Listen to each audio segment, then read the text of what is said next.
Hi, everybody. My name is Sam Bardfeld, and unlike Zoom, I can't see you here in this room with me, but I feel you. Um, one thing I want to say, our great tech Troy is going to, he can see who's in the room, and he can see if you have questions. So if you have questions, I can't see if you guys are confused or have any raised eyebrows or, your eyes are glazed over. If you have questions, are confused about things, if you need me to slow down, text put something in the chat, and Troy will text me, and then I can address the issue. But I can't see anything directly. But please put that stuff in the chat, and Troy will get me the information, right? Because unlike a Zoom, I don't see you, and I can't directly see your chats. But he'll get everything to me. Okay, excellent. So the topic that we're going to discuss today is the title of the workshop is Demystifying Standards. And what I want to talk about is how to simplify all the information that we're given when we look at a lead sheet.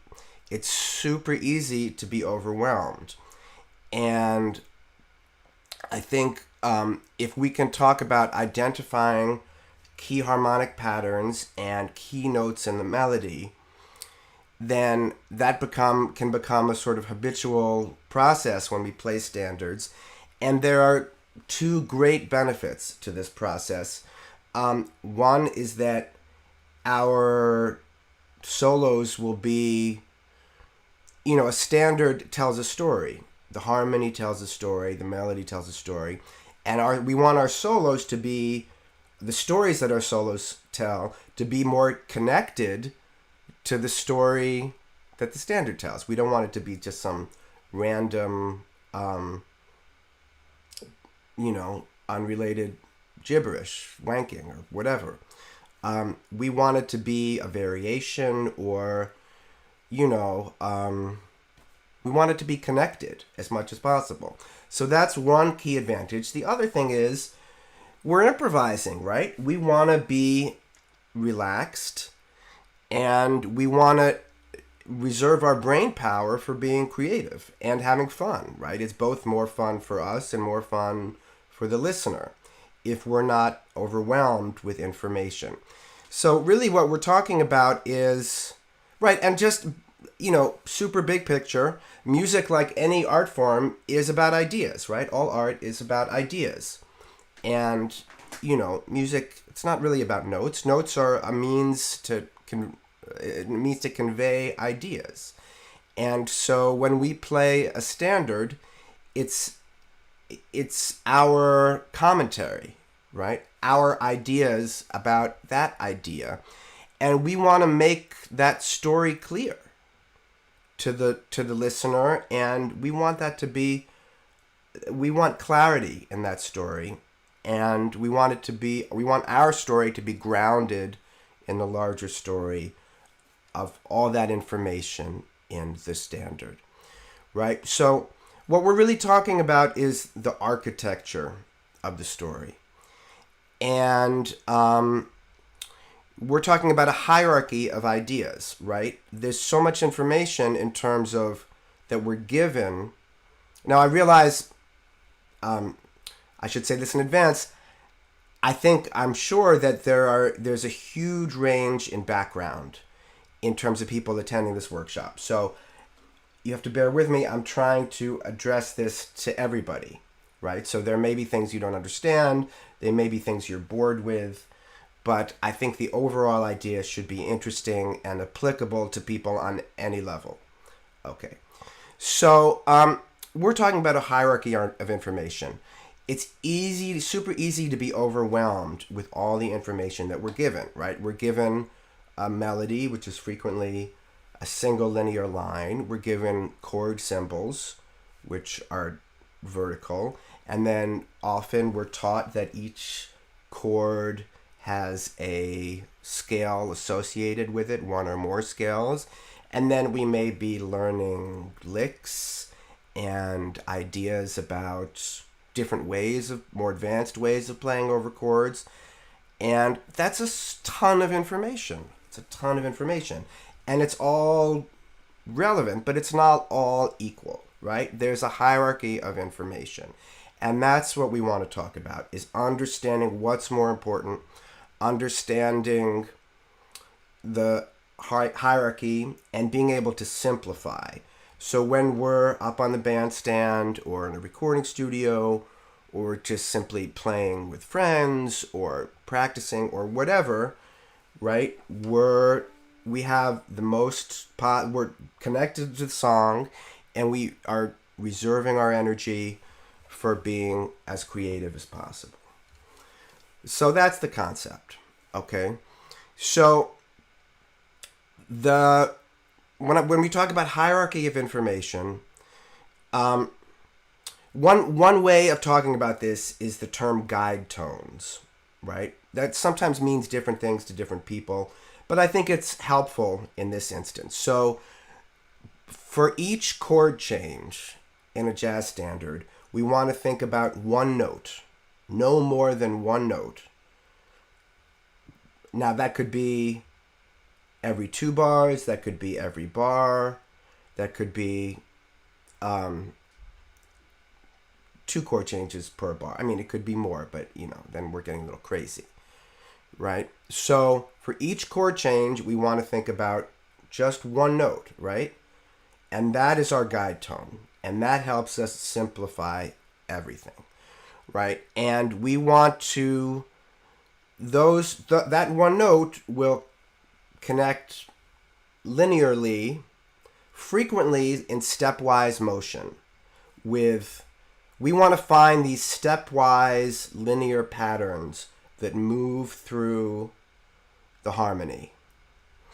So let's take a step back, right, and make sure we all understand what a chord tone is and why that's important, right? So now I know this is a string workshop, right? So we have, I assume, a lot of string players here, maybe mostly string players, right? A chord tone is what we play when we play an arpeggio, right? We all grew up playing arpeggios. So in jazz, frequently we're talking about more than a triad, right? Frequently we're talking about a 7th chord or even a 9th chord. So in G, we're talking about root, 3rd, 5th, 7th, sometimes 9th, and there may be, like a raised 11th or something like that. And the reason that may be important is it may be the melody note, right? In which case it's extremely important. So we're talking about chord tones, and I know we're talking about simplifying, but there's a lot of background work, a lot of homework that we all do to get good at this. And so there are, of course, no simple steps to being good at anything. So one thing that's super important in terms of background work is knowing all your chord tones, like that, right? Knowing when you see a chord symbol, just really quickly, you see like G7 sharp 11, you have to know G is the root, B natural is the 3rd, D is the 5th, F natural is the 7th, and a C sharp is the raised 11th. Okay? And if you don't feel like you know this like this, it's just great to always work on being faster with that. That's super important to being able to, we call it to spell a chord, right? Okay, so that's chord tones, right? The other thing is the difference between what a chord tone is and a passing tone. So when you have a scale, right, the chord tones are those tones, the 1, 3, 5, 7. And the passing notes are all the other notes, right? And the chord tones are more important. The other tones are passing, right? we use them to get from one to another. And there are all sorts of ways of, and this is just basic music theory. Like when we hear Mozart or Bach or Beethoven, or looking at a score, it's super easy to identify what are the chord tones and what are the passing tones. And there may be, we also, in classical theory, they talk about embellishments. Like, so we learn about appoggiaturas of a chord tone. So that's, a way of embellishing a chord tone. Right, so G is my root, my chord tone. I'm playing G, A, F sharp, G. Those are chord tones with that particular appoggiatura. And Coltrane plays appoggiaturas too, right? You can hear that on Coltrane solos. So those are chord tones with embellishments, right? So, but it's important, again, hierarchy, right? It's important to know what the chord tones are and what the passing tones are. And this is one reason I am not a big fan of the approach of learning jazz by saying, here's a chord, here's a scale, play the scale on the chord. Okay? Because not only are we if you're just given a scale, it's not useless information, but it's like, well, what do I do with that? Okay? First of all, the chord tones are more important. And second of all, we're going to pick, a guide tone is one chord tone, right? Which may be the melody note and may not be. So I hope that makes sense. Again, feel free, if you have questions, to put them in the chat, and Troy will get them to me. Okay, moving on. So back to guide tones, right? We're talking about one note per chord change, and we're talking about a linear path through the harmony that is usually in stepwise motion in a particular direction. And again, a guide tone is always a chord tone, and it's sometimes a melody note. Okay, another thing that's important to say is that there isn't just one pathway through a tune, right? There are different possible pathways, different possible guide tones, but you want to focus on one at a time, one pathway at a time. So there are different possible strategies, right? So you just, you choose one and then, take multiple choruses, or do one on one A section and another on another A section, etc. Okay. So I think this will make more sense when we start moving through repertoire, and you'll be able to see what I'm talking about. Okay, so we're going to, Troy has told me how to use this software. Okay, so hopefully now you can all see Autumn Leaves on your screen. Autumn Leaves in G minor, right? Super popular song. Most of you have probably played it, right? In the real book, it's in E minor, but G minor is a much more common jazz key that people play it in. I think Miles recorded it in G minor, and usually on sessions and gigs, people play it in G minor. Okay, let's talk about this song. Now, this is a super clear, easy example of what I'm talking about, because everything is in the melody, right? So let's go over the melody, just to refresh it, right?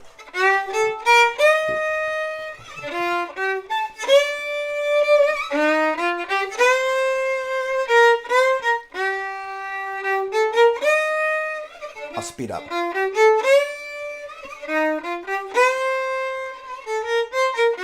A B section.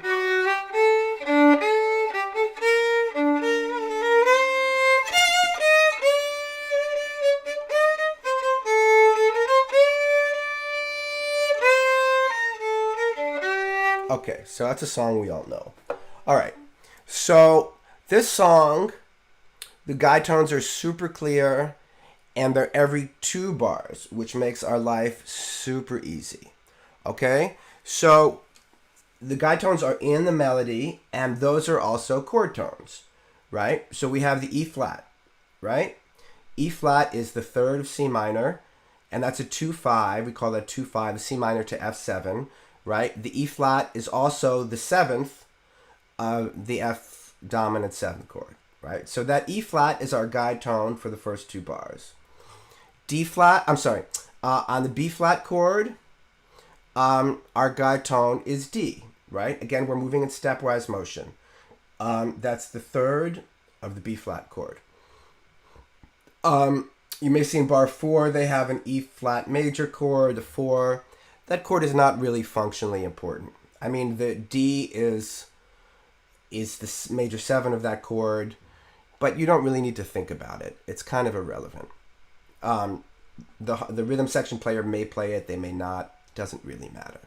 Okay, moving on, bar 5, C natural is our guide tone for the next 2 bars. Another 2-5, right? So it's the third of A minor and the 7th of the D7, and the B flat is the guide tone for the G minor chord, right? This could not be a more simple, clear example of this, okay? And in terms of soloing, it's super nice to, again, we're talking about hierarchy of information. So in terms of your job as a soloist is, again, to communicate ideas.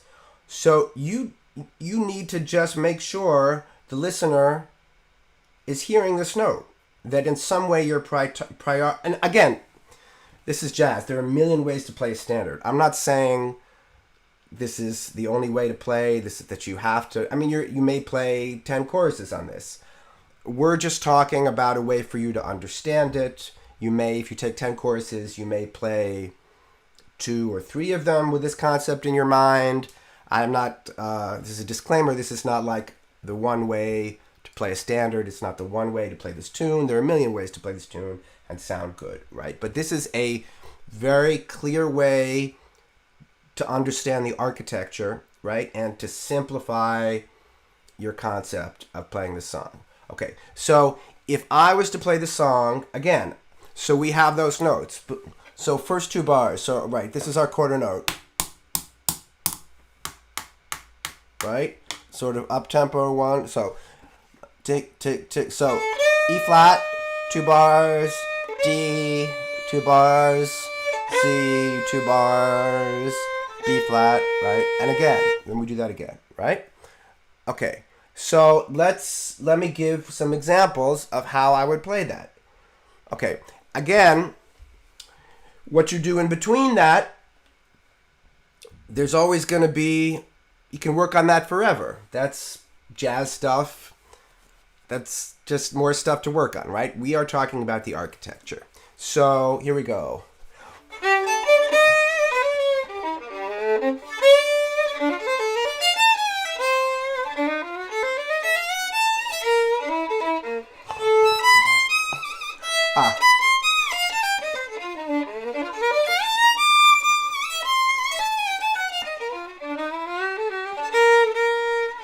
Okay, hopefully, in my mind, certainly, it was clear that I was focusing on this.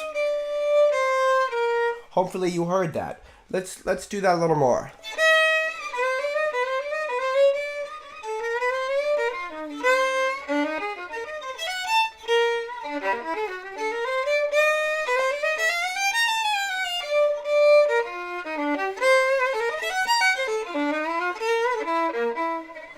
Okay, so I'm trying to really emphasize those notes, and that's the architecture, right? That's the hierarchy, and those notes are more important. The other notes are transitional material. Now, of course, it's cool, it's jazzy, and your solo is going to sound better if you have facility at playing transitional material well. Nevertheless, you want at whatever level you're at, you want to feel comfortable in your understanding of the architecture, of the big picture, right? Okay, let's talk about the bridge. Again, super simple. This tune is great for teaching this concept because it could not be more clear, right? So again, 2 bars per guide tone. So again, the bridge.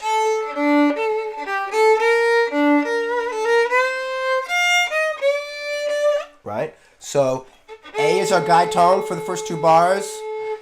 B flat, C, then D, right? So A is the root, obviously, of the A minor 7. A is the 5th of the D7. B flat is the 3rd of the G minor. C is the root of the C7, the 5th of the F7. And D is the 3rd of the B flat major 7. And again, it's the 7th of the E flat 7 if you care about that chord. Okay, so if I'm going to play this,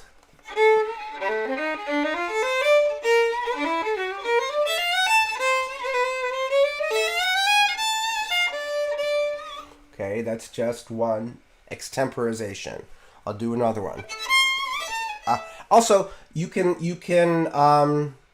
jump octaves, of course, right? The ear will hear that. What's important is that the listener is hearing that stepwise line, right? That stepwise line is the story. That's a big part of the story. That stepwise, again, and one term I have not mentioned yet, but it's key to all of this, is voice leading, right? Those of you who have studied voice leading, that's what it's about. It's about stepwise motion and resolution. So this is no different. This is essentially voice leading, right? So,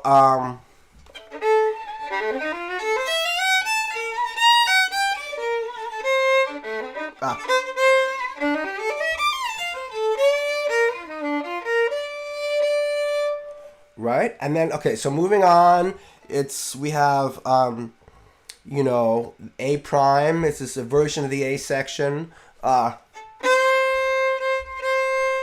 So what did I put down for this?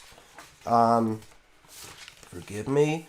Okay. So this, we have a descending pattern. So C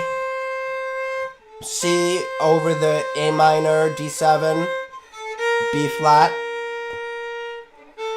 A over the E flat. That's really a substitution, honestly. It's a tritone substitution.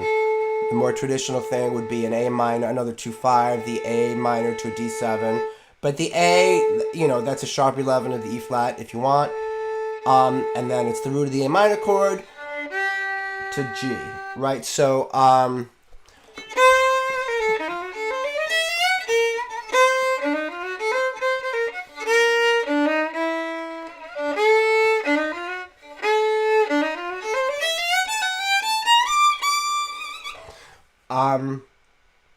okay, hopefully that makes sense. That's Autumn Leaves. And I think the more we go, I'm going to go through a number of different tunes, and we'll do the same thing. And then hopefully this will make more and more sense the more repetition there is, the more we go through tunes. Okay, hold on. I have to do this on Adobe itself. Excellent. Okay. Okay, so now we're going to do On the Sunny Side of the Street. And this is another tune that a lot of us know. It should be pretty familiar, or there's no should. It may be familiar. This is one song where there are multiple possible pathways. And, you can do one and then do another. So let me just play the head to remind you how the song goes, and we'll talk about it. So,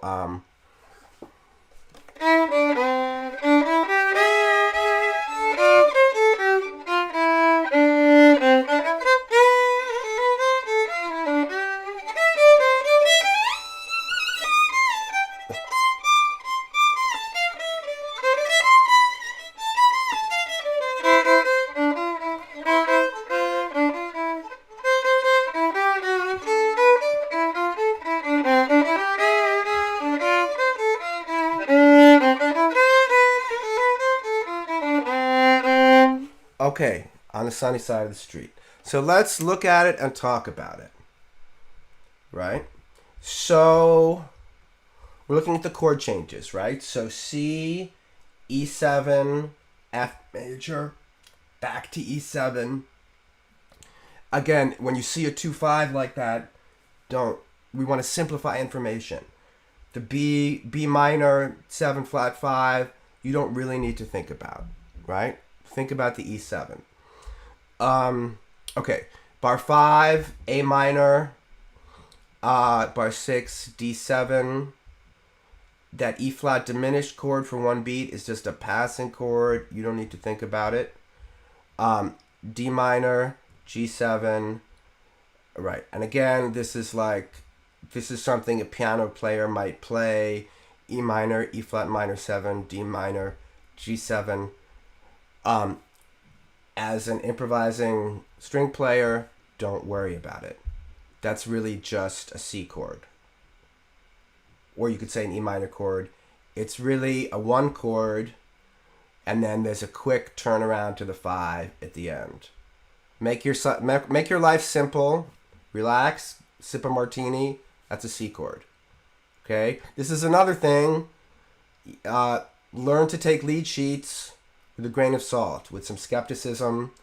There may be extraneous crap there. And I say crap, it may be useful information to somebody, but we're talking about simplifying and hierarchy of information.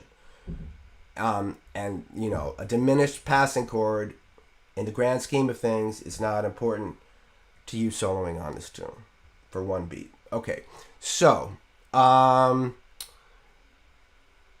so there's A section twice, B section. Well, let's start with the A section. Okay, now this is kind of a good tune to do, like I said, because there are multiple pathways through it. Let's start with the root. So C, B, C is the root, right? B is the 5 of E7, right? A is the 3 of F major. I said major. Major is not a chord. Don't play major chords. Okay, let's start again. C, right? B is the 5th of E7. A is the 3rd of F. G sharp is the 3rd of E7, right? We'll continue going down. G is the 7th, right? The 7th of A minor 7. F sharp is the 3rd of D7. F natural is the 3rd of D minor. E, right? So isn't that nice? A lovely stepwise pattern. A little, right? So again, C, B, A, G sharp, G natural, F sharp, F natural, E, right? Again, this is architecture, right? This is one reason, this voice leading, one reason this song makes sense, right? One reason our brains like it is the voice leading here. And this is what helps it make sense to the listener, why it's a successful song. So we want to take advantage of that in our soloing, and we want to stay connected to it, and it helps simplify. Okay, so why don't I do an improvisation using those guide tones? So,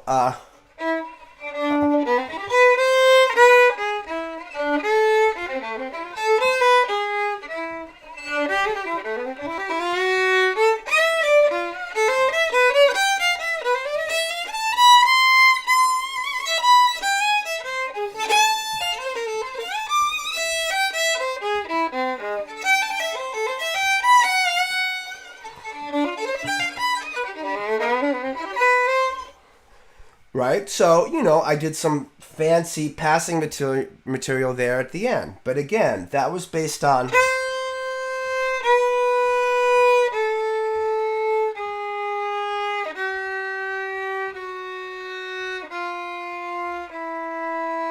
right? That is the architecture. That is the linear pathway that we have chosen here.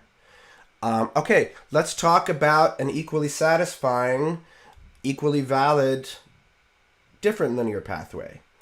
Why don't we start on the third, right? And descend from there. So in this case, we start with E natural, right? E natural is the third of C major. D is the seventh of the E7 chord. C natural is the fifth of the F major chord. B is the fifth of the E7 chord. Or if you want to include that 2-5, it's also the root of the B. Right, now we're on bar 5. A, of course, is the root of A. And now we're going to stay on A, right? You can repeat a note. Stay on A for the D7. B natural. Going up now. B natural is the third of G7. And we end on the root, on C. Right? So we hit the A in bar 5. We stay on it, then we go back up. Right? But it is a stepwise linear pathway. Okay. So let's try that. Let's show an example of that. So,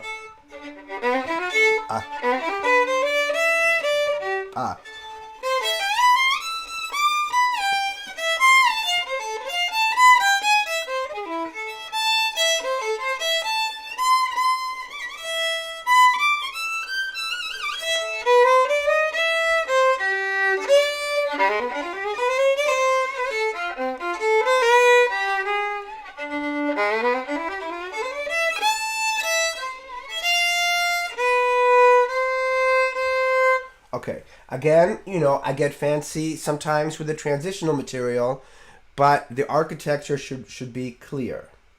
Okay, let's talk about the bridge. Again, there are a couple of different ways of thinking about the bridge. Hold on. Okay. So the bridge, that's what says the B section, right? Well, I got a text here. Let's see if that's a question. No, that's something different. Okay. Okay, so the B section, right? So let me just play the melody.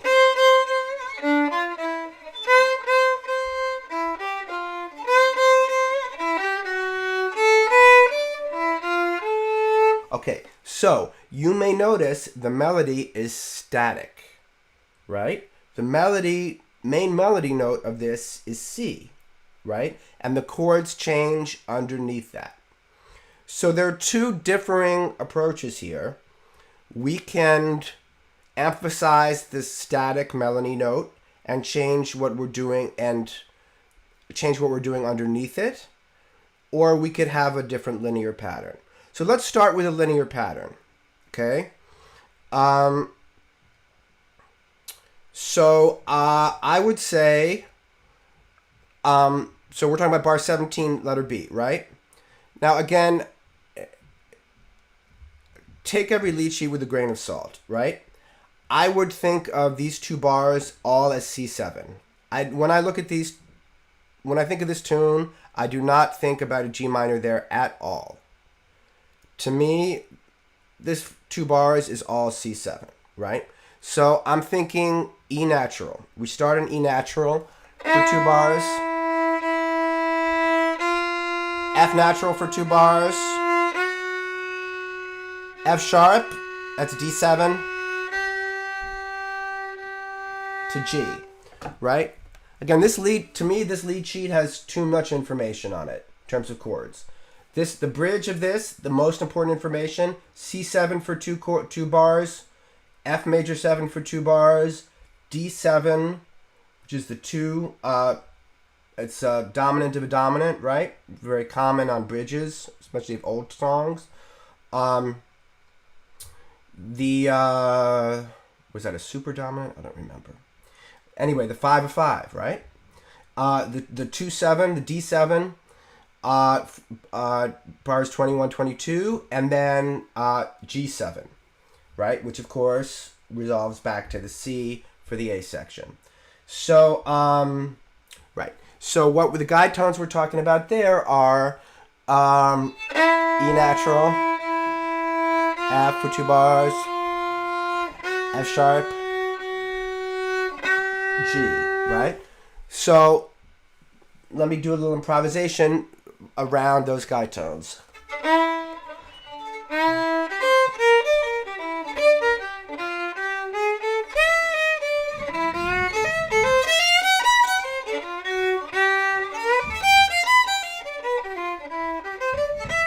Right? I could do another one. So,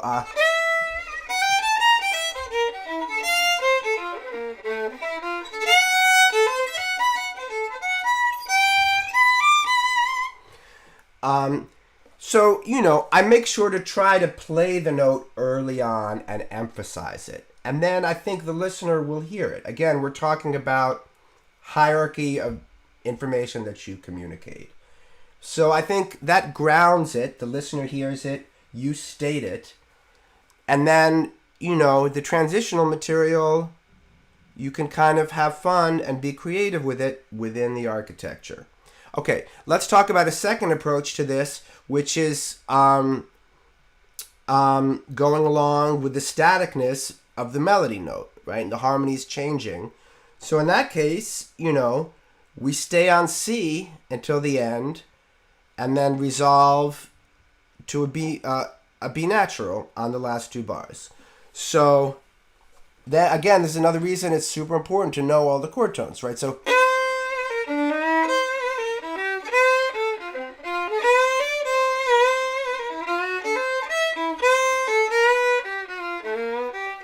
right?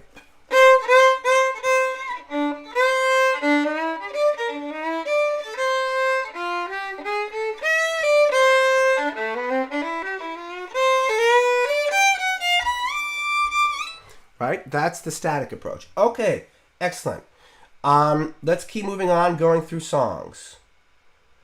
Let's talk a little bit about rhythm, B-flat rhythm changes. Okay? So I just pulled this off the internet to give an example. Let's just pretend that in the third bar, that's the first chord change is also a B flat. That's just the D minor is just a substitution. You can play that. You don't have to play that. Okay, so the most important linear pathway through rhythm changes is using half notes, right? Again, one note per chord change, and the chord movement is on half notes. So, I mean, there is an approach for beginners when they hear rhythm changes to just play in B flat. Like you could play B flat blues through the whole thing, right? But we're talking about understanding chord changes. So that is approach. That's okay. You might want to play an A section that way, even a chorus, right? But it's going to become clear, if that's all you can do, that you're a beginner. So we want to be able to play the chord changes a little more. So the most common linear pathway through this is B flat, B natural, C, A, B flat, B natural, C, A, and then we descend, right? So B flat, A flat, which is the seventh of the B flat 7 chord, right? G, which is the third of the E flat major chord. G flat, which is the seventh of the A minor 7, although some people write it that way. Some people would write an E flat minor chord. It's really the same difference, right? To an F, which if you want to play D minor there, it's fine, or it's the 5 of the B flat 7 chord, right? So again,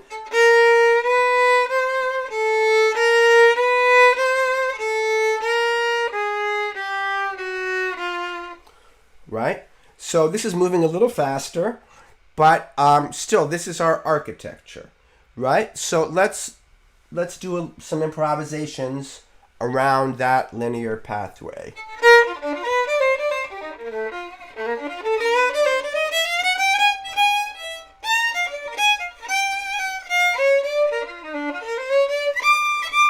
Sorry.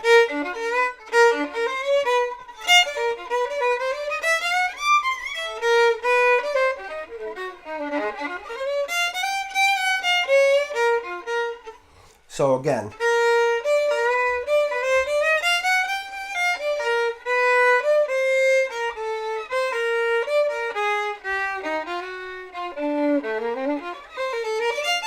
And again, like anything, practice this stuff slowly until it makes sense to your brain and your fingers, which really are the same thing, right?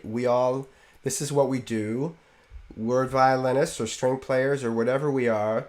So much of improvisation is based on the thing that people call muscle memory. Now, of course, our muscles don't actually have their own memories, but, the nerve connections between the muscles and the brain are so fast that it's as if the muscles have memory, right? And the way that you get better at this stuff is by playing stuff slowly and repeating it until it becomes super ingrained in your muscle memory and becomes effortless. Right? But it is important that our left brain and understand this, and there are plenty of times that there's always interplay between the left brain and the right brain when we improvise. And again, this is all about simplifying, being less overwhelmed, and playing improvisations that are more connected to the harmony and the melody of the piece. Okay. Let's move on. So, there's no greater love. Okay.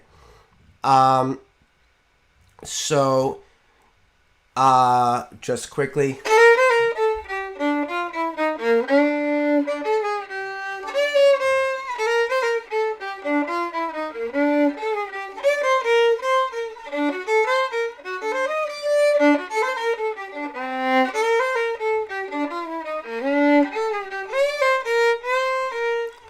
Okay, let's talk about, there's a very clear linear pathway through this. Why don't I give you a second to look at it. Maybe you can spot it, right? It's like a puzzle, right? It's just like musician's wordle, right?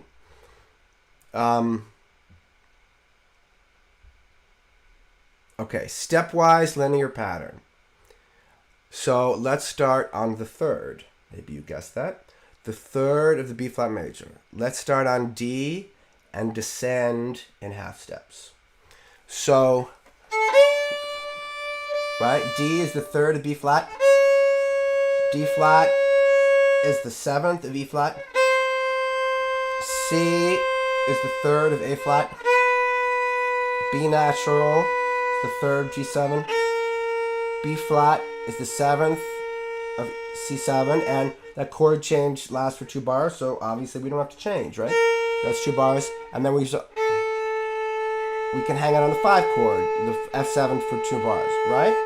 So, next second A section is almost the same, except for it resolves to the B flat, right? So, we're now in the second A section.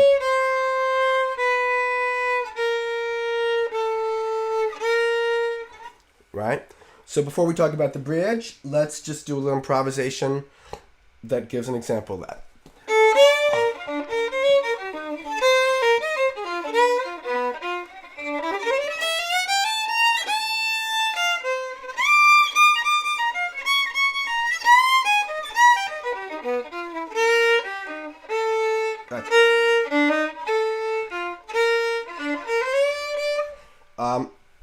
Hopefully that was clear. So if we want to simplify,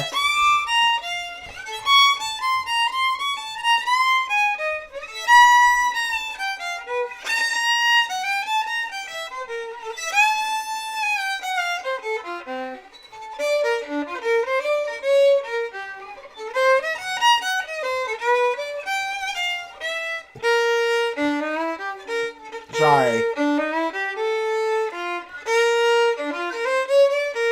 Okay, hopefully everyone can hear that. Let's talk about the bridge. Again, we can approach this linearly or in a more static way. The linear approach, I would play A, B flat, C, sorry, C, D, A, B flat. Then I would stay on B flat, A, right? So that's a possibility for the linear approach. So,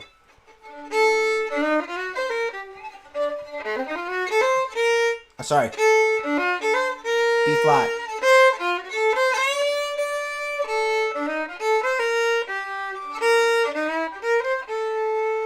Right, that's one approach.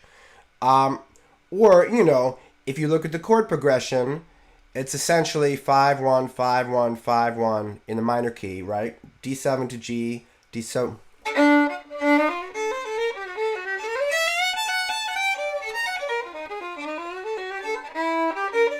And a 2-5 to the B flat. So you can also be more static about it. Okay, speaking of things static, let's look at another song that is usually one of the first songs we learn as jazz violinists because it's in the happy key of G. Let's look at Lady Be Good. Okay, now this is a little different because the melody is so, on the A section, is so static that I really think it makes sense to think of D, that D in the melody, as a guide tone, as a static guide tone, with the harmony changing it underneath it. And then the B section has very clear linear motion. So I would just think of D for the A section with the shifting harmony underneath it, right? So again, the song, just to refresh.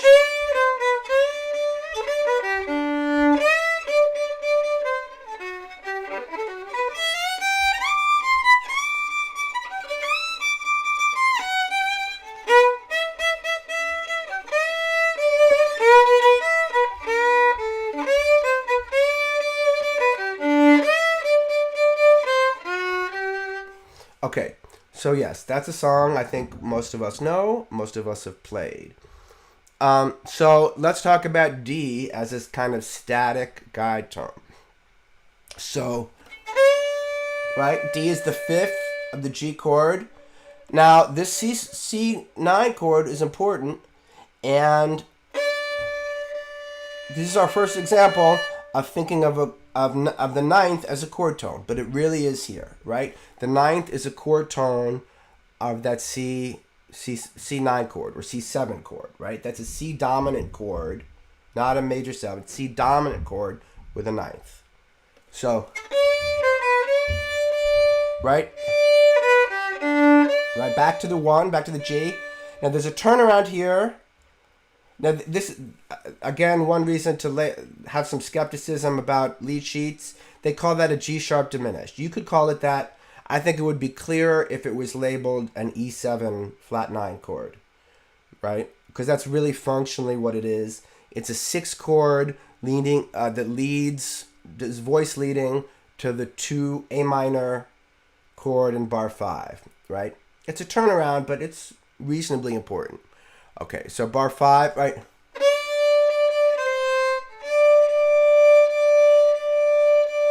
So then there's the 2-5, right? You don't have to worry about the fact that D is not in the A minor chord because it's the root of the D chord. It's the root of the 5 chord, right? And then resolving on the G. So let's talk about using D as a static guide tone. So that's my C7 chord with a ninth.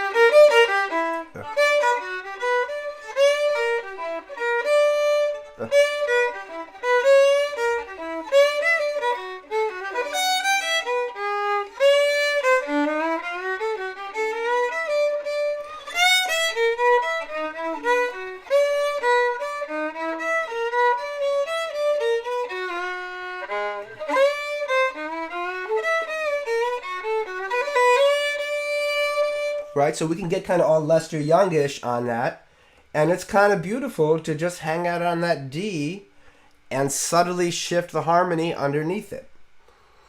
Okay, let's talk about the bridge. The bridge has some lovely stepwise, mostly stepwise motion, but it is very linear. It's descending, right? So, right, that E is in the melody. This is all going to be in the melody. Pretty clear. The E is the third of the C. It's 2 bars. Then the G, as we know, the D of course is the 5th of the G chord. Now, yeah, we're going to jump a minor third. That's the biggest jump we've done all day. The B minor is the 5th of the E minor chord. And the A is the 5th of the D7 chord. Right? So that's very clear. It's in the melody. So we'll do an improvisation.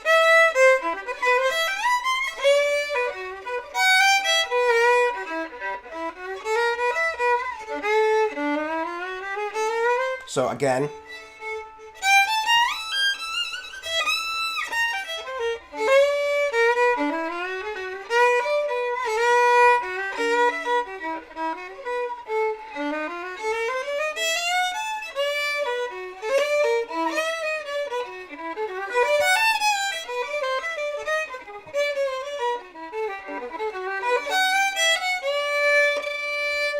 Okay, so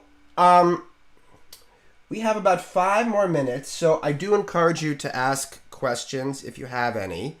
I haven't seen any up, and I'll just keep talking until, I see a question. Hopefully this makes sense to you. Now I do all kinds of playing. I play jazz of all eras, but one thing I think that's important to add is that I think this way. I think in terms of guide tones, even when I'm playing free, because you're still playing, no matter, free can mean lots of different things, but you could be playing sounds or whatever. The point is you're communicating ideas, right? And it can be super helpful to the listener if they understand how you're grounding your improvisation, even if it's free. So I may structure a free improvisation around some sort of simple linear guide tones. Now, I'm not going to stay there. I'm not going to overthink it. But again, our job, we are communicating ideas, right? And we want those ideas to be clear. And those ideas can be as out as... They're just ideas. There's no judgment about ideas. Ideas... There are all kinds of ideas. And if you express them... The important thing is that they're your ideas. And the important thing is the clarity, right?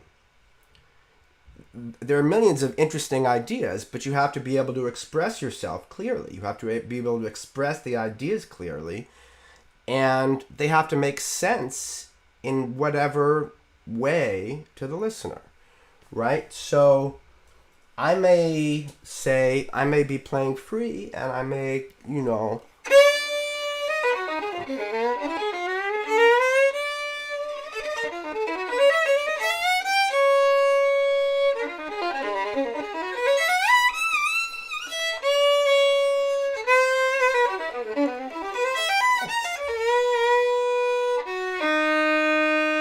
So there I play D flat, C, B natural, right?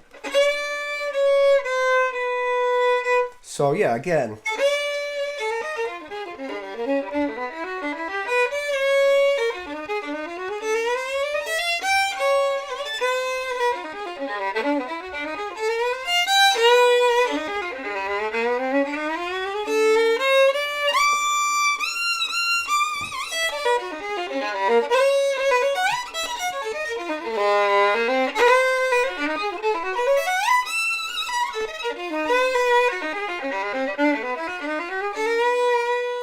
Right? But it grounds it in a kind of thing. It grounds the structure. There's a hierarchy of ideas. So I have one. Again, we have 2 more minutes. I don't know if we really have. We're not going to have the time to go through the whole tune. But then there are other tunes like where's my cursor? There's my cursor. All the Things You Are and Fly Me to the Moon are kind of similar in that there are very strong guide tones in the melody that jump around in fourths, right? So there are different strategies to this, right? You could take a linear pathway like we've done before, say start on C, right, and do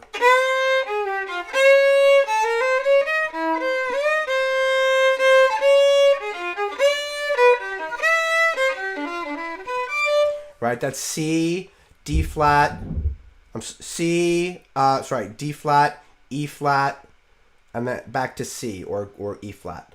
And then D flat, D, E, right? So that's one approach. Or, there's such heavy emphasis in the melody about these chord tones that you could emphasize those and then just, be careful about and then get from one of those to another, right? So, A flat. So,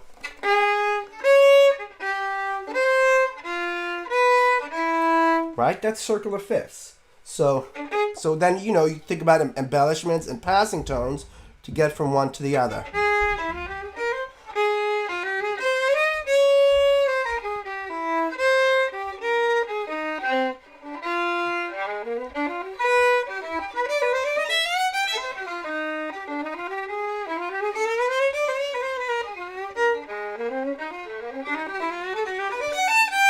Okay, I think we're out of time. I hope this made sense. I hope it was helpful. Hi and love to all of you. I'm sorry I can't see you and say hi to you in person.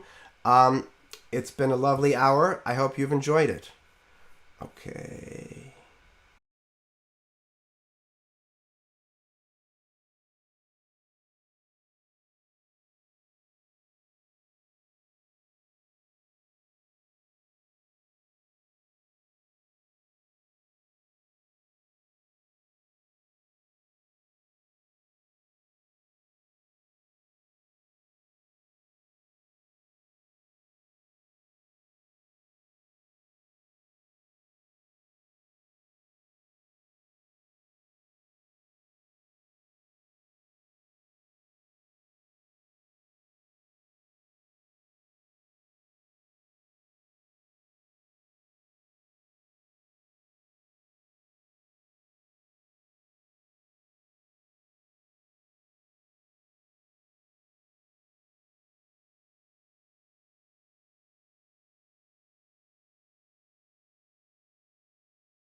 Hello, everybody.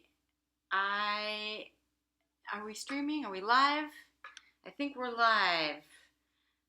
Send me a signal if we are live or not. Okay, great. Hi, everybody. My name is Kaethe Hostetter. I am so excited to be part of this Chicago Jazz String Summit 2022. I just watched Sam's workshop. That was so amazing. I learned a lot about really following the bone structure the um, of the jazz standards that we see all the time, and just hearing his embellishments on top of it while keeping that core was so interesting.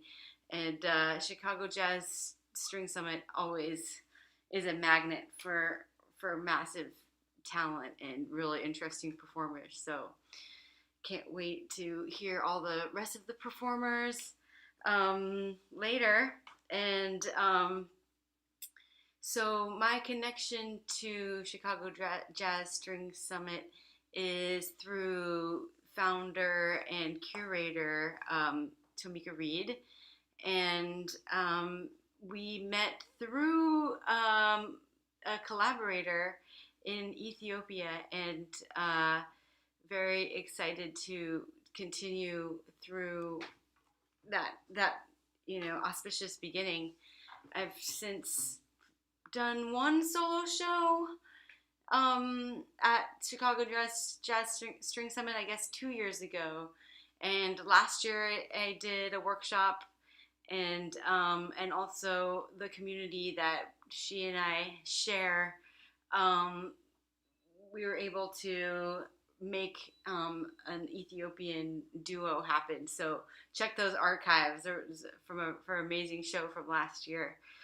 Um, so a little bit about me. Um,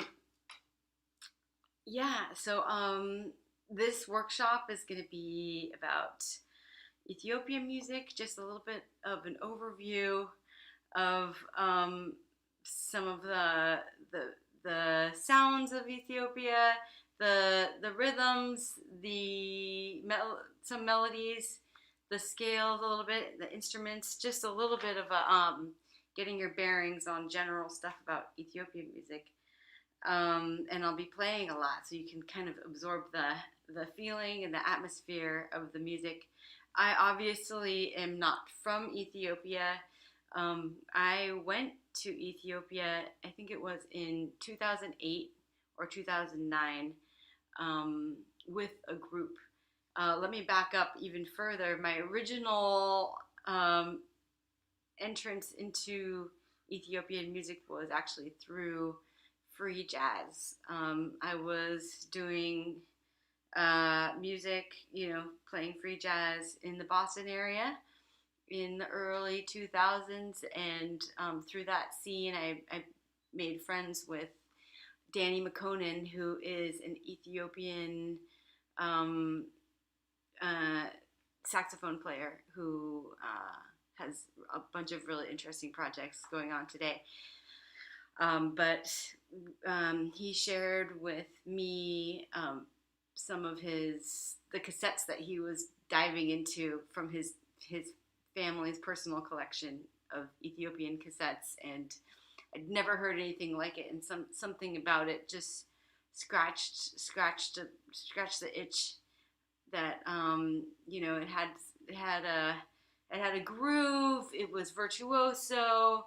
It just had a certain mood that I had never experienced. So based on that, me and Danny and a few other friends started a little bit of a practice group where we would learn the music and delve in, and Danny at that time was doing his ethnomusicology PhD at Harvard. So anyways, we played a lot and became a band. I mean, the band that it became was called Debo Band, and it had saxophones and keyboards and horns, of all sorts. It was a big practice group that turned into a band. When we eventually were invited to Ethiopia, it was there that I discovered the traditional instruments, which are not, a whole other level, not the saxophones and the keyboards that are more well known, but instruments called the Misenko, the Kurar, the Kebaro, the Washint, the Begana, and these are all instruments I'm going to tell you about.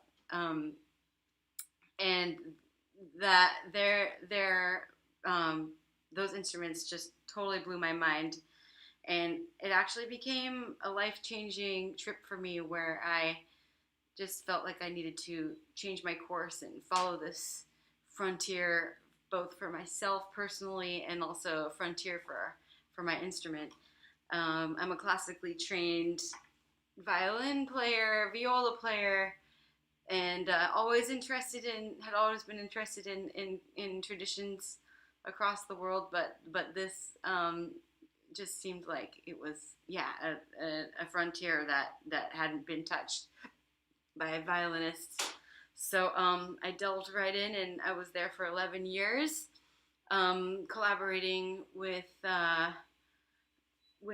musicians, mostly traditional instrumentalists and some singers.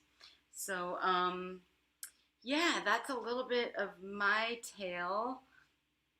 I'm now based back in U.S. Let's see. So today I'm going to kind of be playing a lot, and my ideal format for such a workshop is a lot of interaction and question and answer, and that is a little difficult on Zoom, YouTube type of workshops. So feel free to chime in, and same as what Sam said, I will get the questions. But meanwhile, I'll just barrel through, and let me begin by telling you about each of the instruments that I found in Ethiopia, that you would find in Ethiopia, the traditional instruments, unlike anything we have here. So me as a violinist, of course, the first instrument that caught my eye was the Misenko, which is the Ethiopian version of a violin. I happen to have one right here. Let me grab it.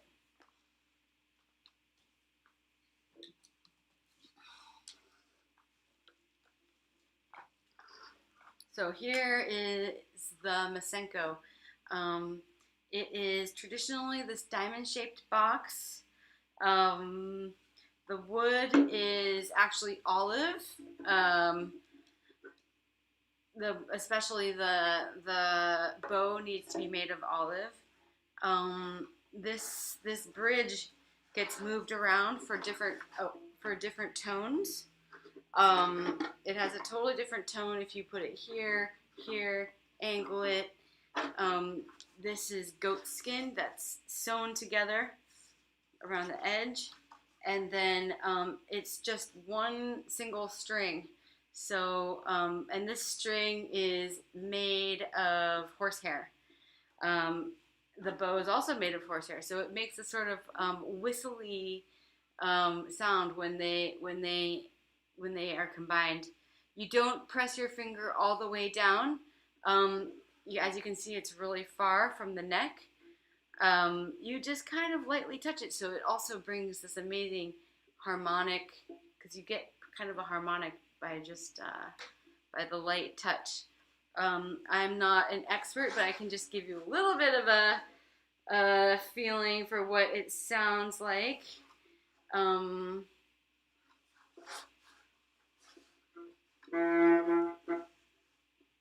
Let's see, this bow.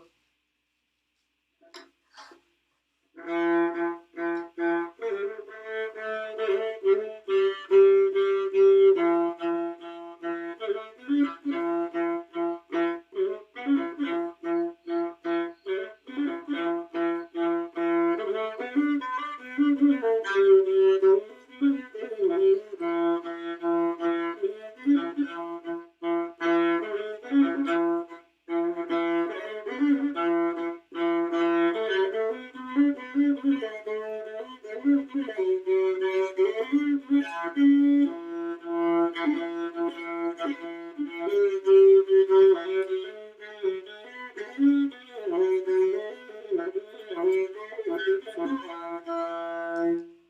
it's a really beautiful instrument. It's played very virtuosically.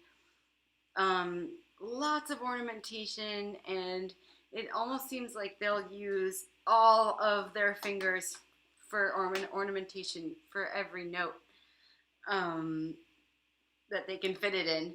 And actually, part of my journey of unraveling the mysteries of Ethiopian music was similar to what Sam was doing, is finding what the real note of the song is through the ornamentation, and I mean through the melody. It's just what are we latching onto?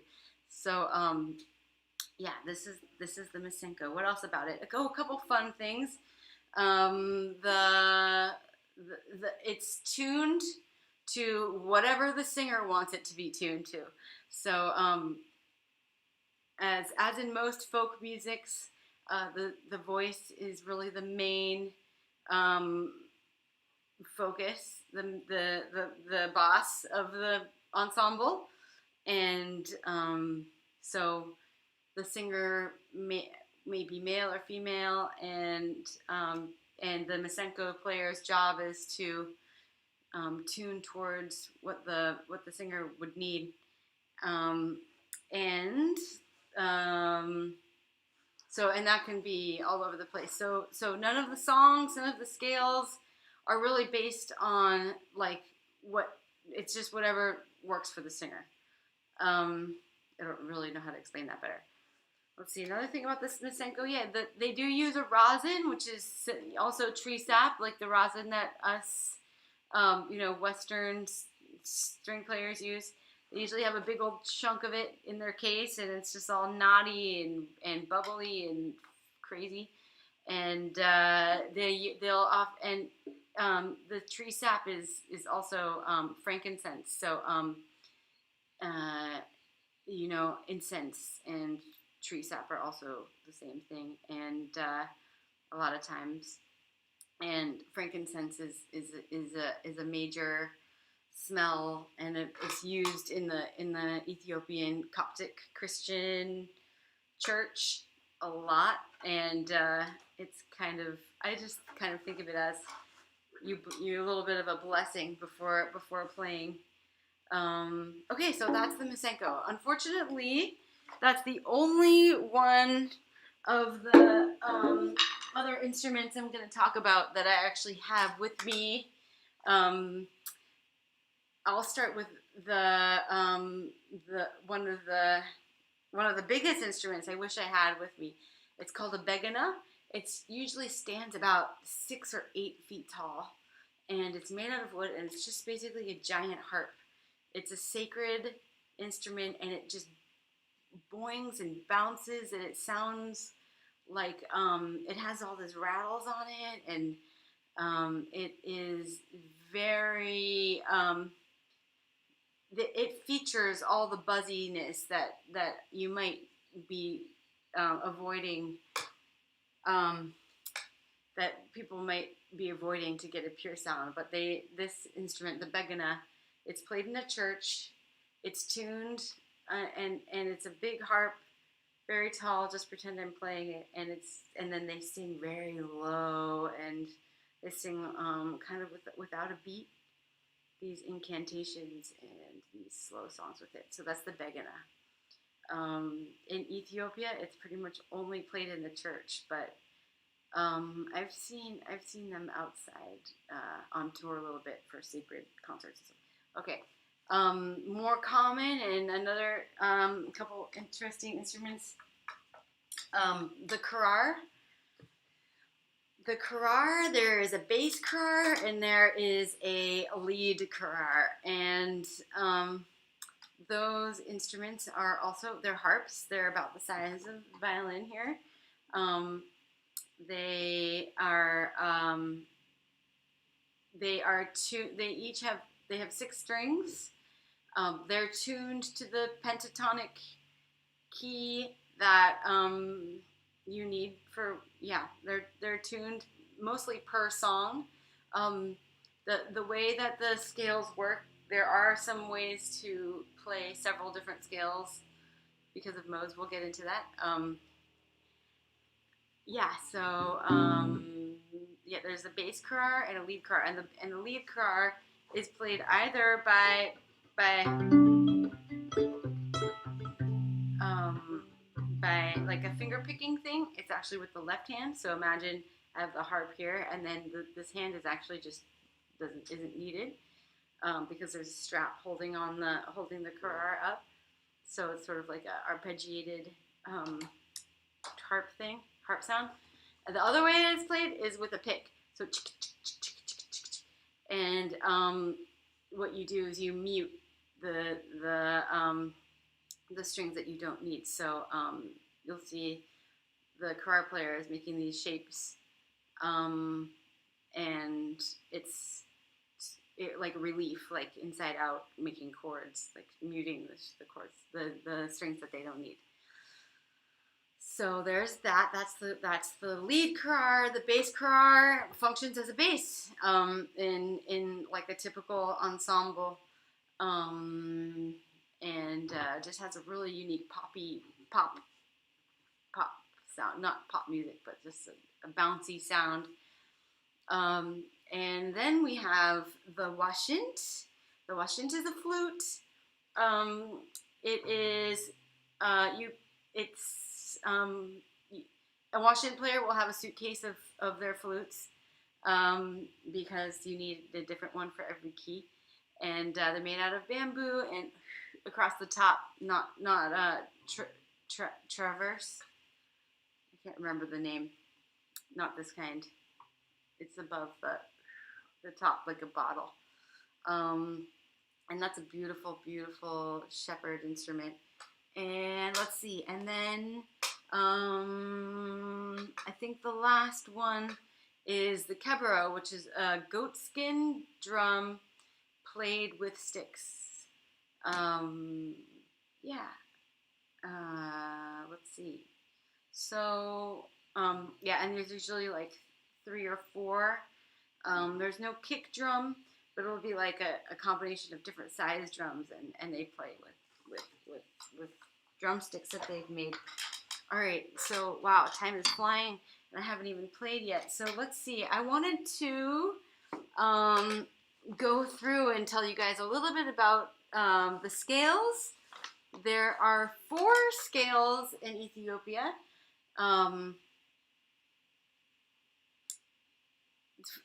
Okay, we're talking about northern Ethiopian music in this class, or in this workshop. I forgot to mention that. I mean, Ethiopia is, just as a little parenthesis here, Ethiopia is richly diverse, and there are something like 84 languages and ethnic groups represented within Ethiopian borders. And then it's also one of those places where the borders, sort of like ethnic groups, will spill over from Eritrea to Ethiopia in the north, Somalia and Somaliland to Ethiopia in the east, and Kenyan and the tribes really zigzag across. So it's the borders are. But the music I want to talk about today is Amhara music mostly, and it's Northern Ethiopian. It's the main official language of Ethiopia is Amharic, so from the Amhara people. But my research has brought me to all areas of Ethiopia, and a lot of the rules that I'm going to talk about today don't have anything to do with any of the other ethnic traditions. But for our sake today, we're going to be talking about Amhara music. And so in Amhara music, there are 4 main scales: Tizita, Bati, Ambasel, and Anchihoe. A couple of them have minors, so there's a Tizita major and a Tizita minor, and there's a Bati major and a Bati minor. They're all pentatonic. I'm going to start with the most familiar one, which is Tzita major, and it is just a major pentatonic scale.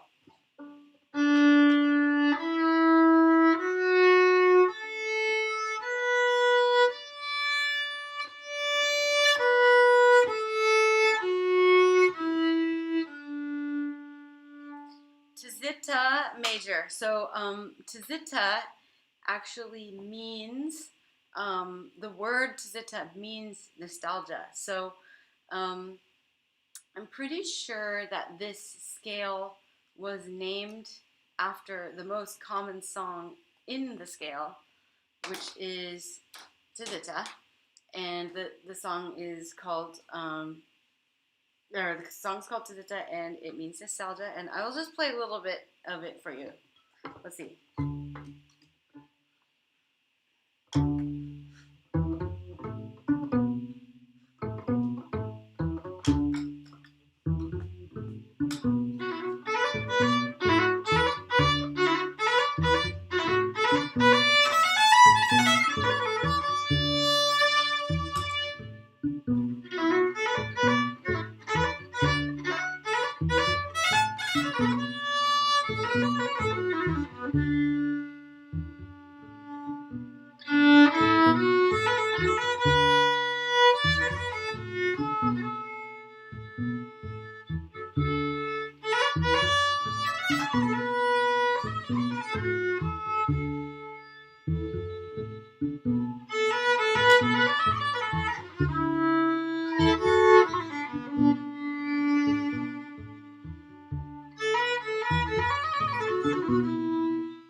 Okay, well that is Tzita major. There are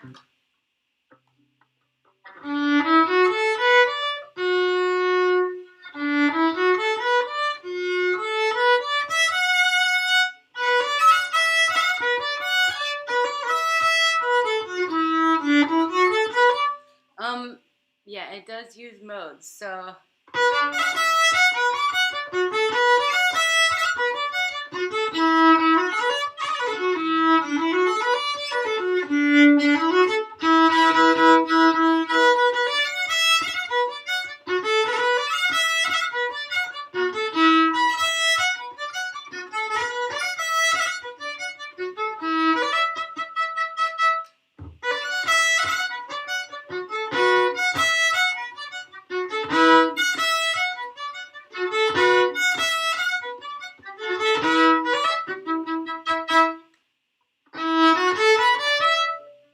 that is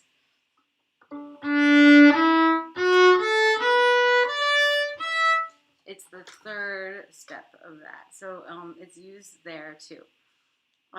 Okay, so Tzita minor.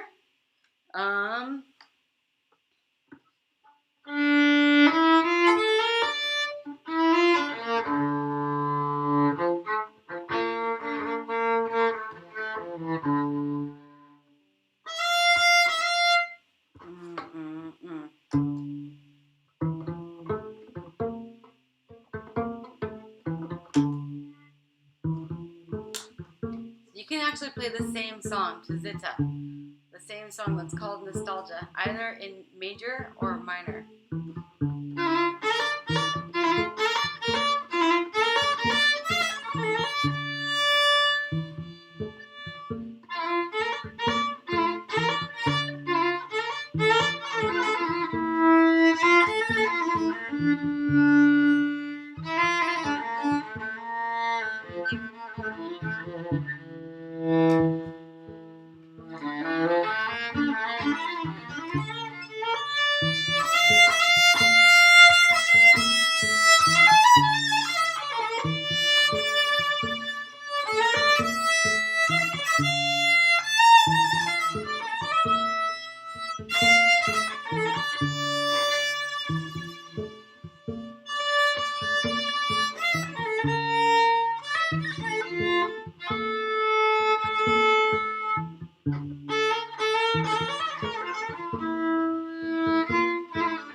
Okay, well that is basically the same statement of the same song, just in minor. And one interesting thing about Tzita is that pretty much any performer, whether it's a singer or a lead instrumentalist, like if it's a violin or a masenko or a clarinet or a saxophone, will have their signature version of a song called Tzita, which will be loosely based on the form that I just played, and it will be in either the major or the minor.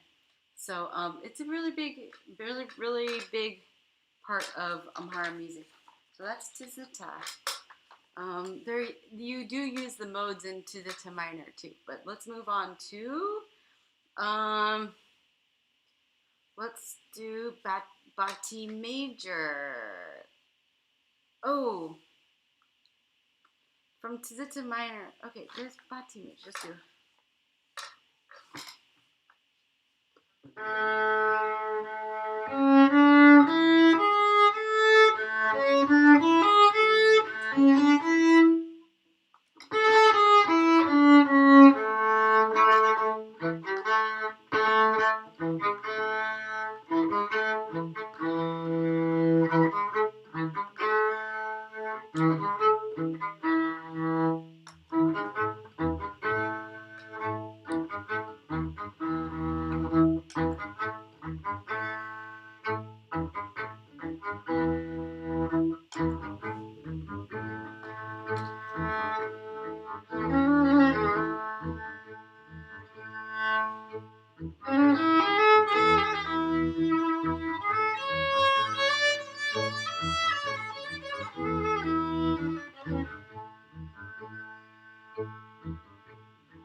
So that's Bati major. Bati major and Bati minor.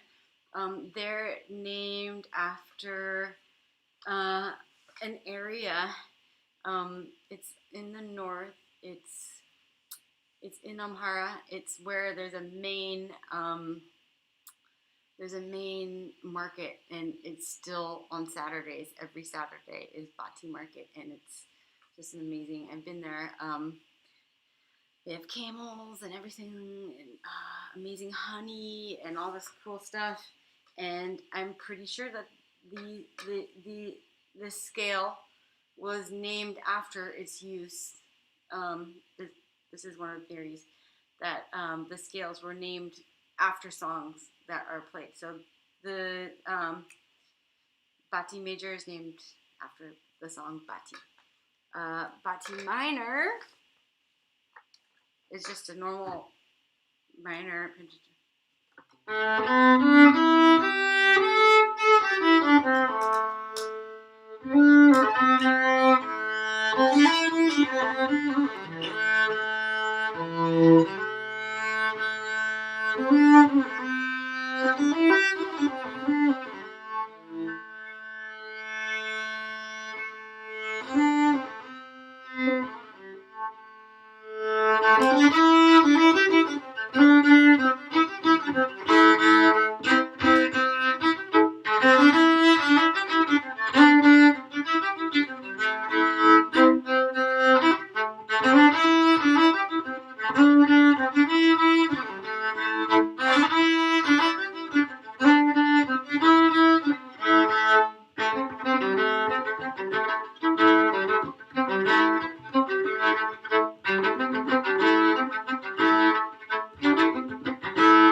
Okay, so I could go on and on with that song, but that's the sound of Bati minor. Let's move on to Basa.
So that's a little bit of the feeling of Basso. I love that scale so much. Okay, so now here comes the one that is the most unique. It's called Antihoe. Antihoe literally means "Hey you" to a girl. Also named after a song. So this is stuff I realized late in the game that when people are trying to say like what key is that song in? They're like, it's in the key of that song called Antihoe. And the song is talks about, hey you, beautiful lady, why won't you talk to me, or something like that. I can't remember what, I'd have to think about it. But Antihoe. So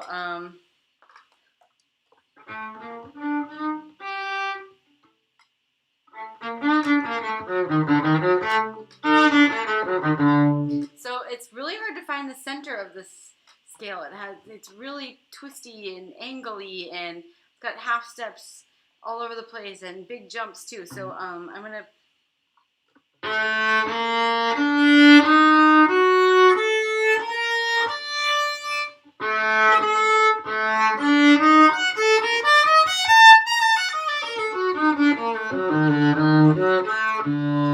that's one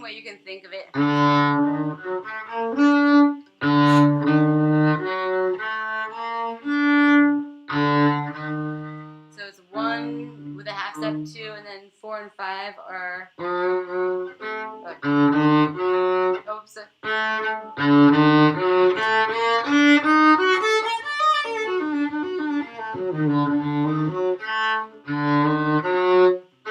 So 1, 2, 3, and then it skips to 5, and then 5, 6, or half step.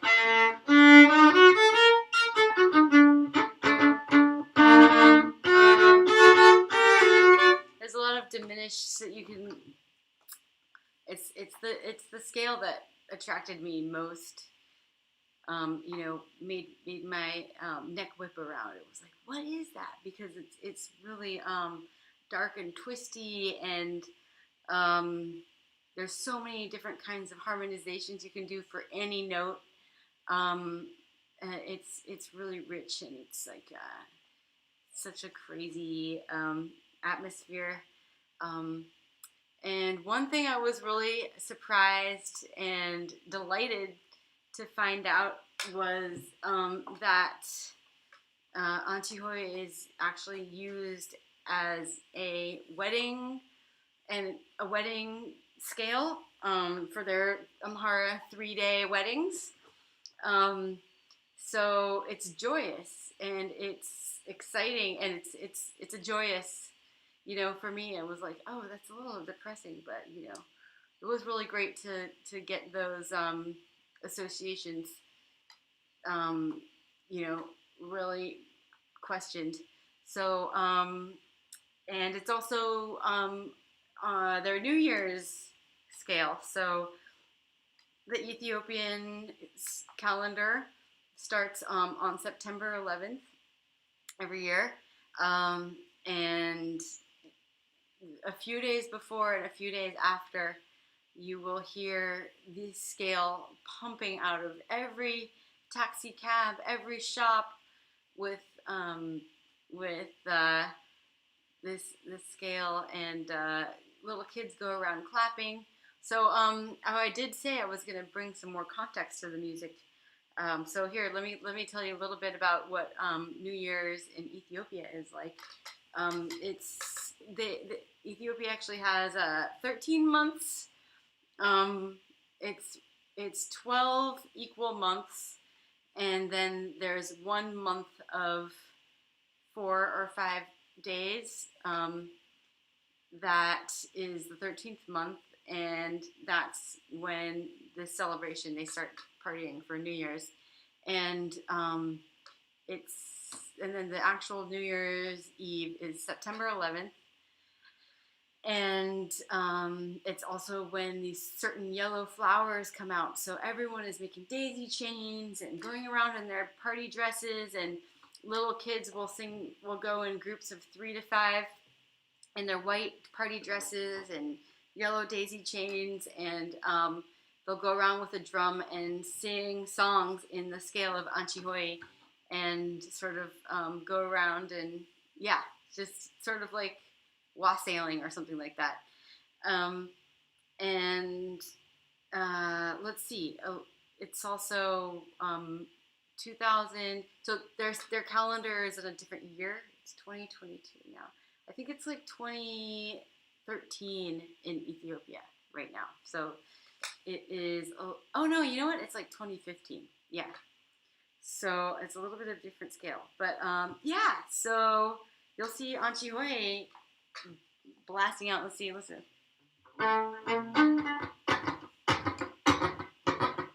Let me play a little.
a New Year's song, and now let's see.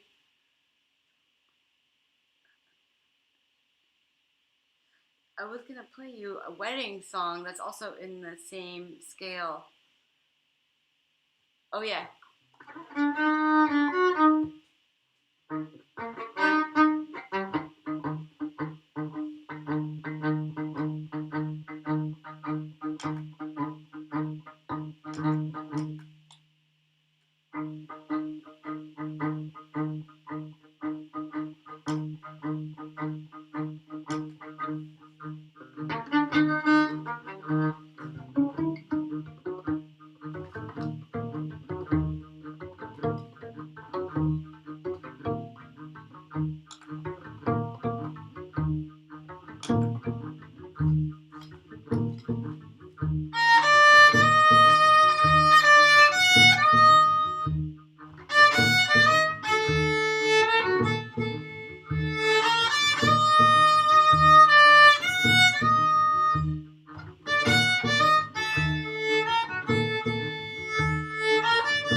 Anyway, so that is the Anchihoi scale.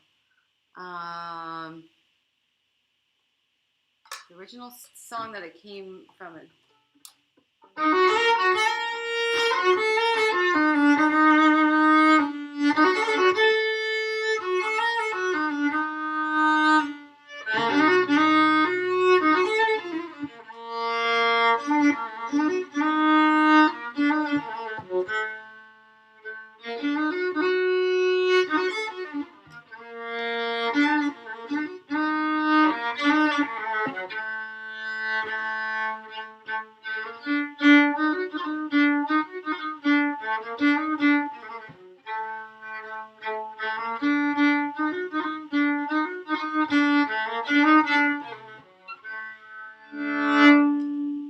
Anyways, that's the actual song Anchihoi. I meant to play that for you right at the beginning of introducing you to that scale. So I think that's all the scales. Tizitta major, tizitta minor, bati major, bati minor, basa, and Anchihoi. Let's see. We don't have too much. Let's see. We have about a little bit more than 10 minutes left. I wanted to share with you guys a little bit of the rhythms. There's a lot of rhythms in Ethiopia. They are pretty much ethnically delineated, I would say. Some, and then there'll be like a main rhythm that a certain ethnic group will mostly use, and then there's some offshoots. So chick-chicka, let's see, I was gonna play for you some of these rhythms. Let's see,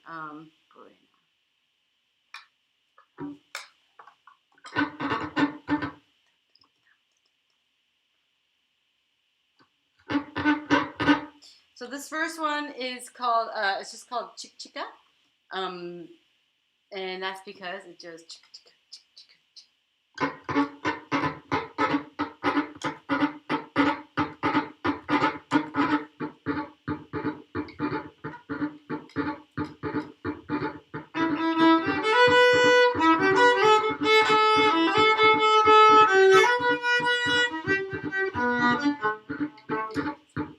It's still a 6/8.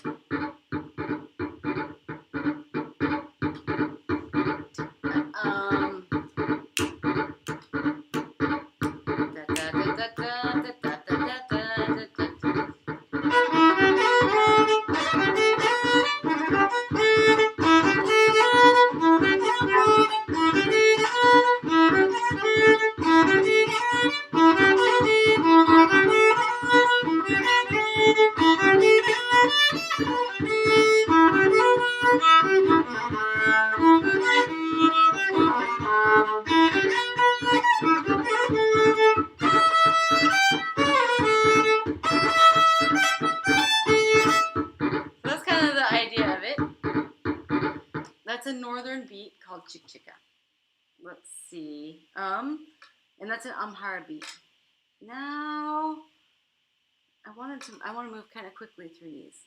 The next one that's kind of fun is Groggy Beats. So Groggy is another ethnic group. They're in the south. They speak a completely different language. I speak Amharic, but I don't speak any Groggy, and I can't understand anything that they say. But let's see.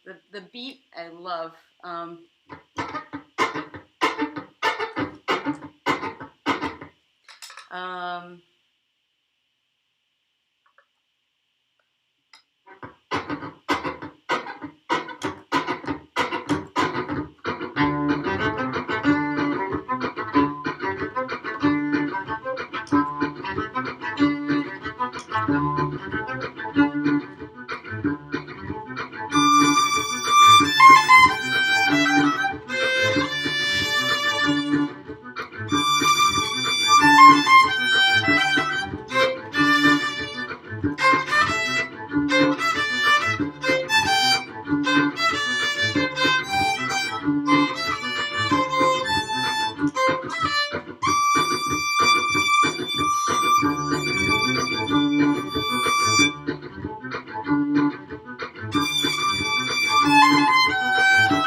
So that's a Groggy beat.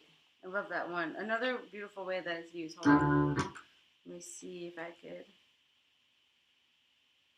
just erase one. Oh, nope, I was supposed to.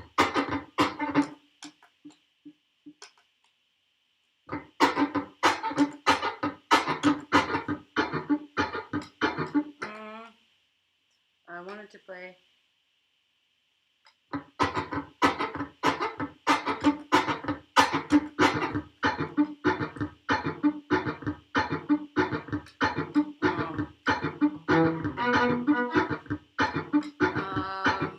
Wait a second.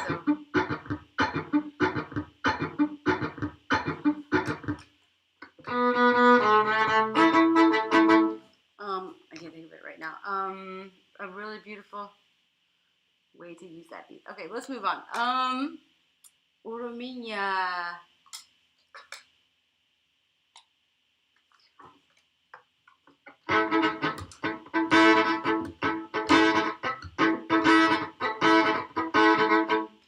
Okay, so this is a good beat. This is from the Oromo people. I would say, like, Gurage has more of a region. The Oromo people are sprinkles all over the country. It would be impossible to delineate a region for the Oromo people. They're the biggest ethnic group in Ethiopia, and there is so much variety within that culture. This is one of the beats that they will use. So yeah, you find them north, south, east, and west. Yeah. So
So that's a really fun one. I have 2 songs I was going to do for each beat, but I don't think we're going to have time for that since it's getting kind of close. So let me just do just a normal little, oh, I didn't do 6/8, the Tigrinya. Tigrinya, I gotta fit in for you guys. It's my favorite one. It's super elusive. I've heard so many ethnomusicologists try and debate if it's in 5 or some sort of lilty thing, and I love how it's just kind of impossible to answer. It's kind of hard to recreate on just violin, but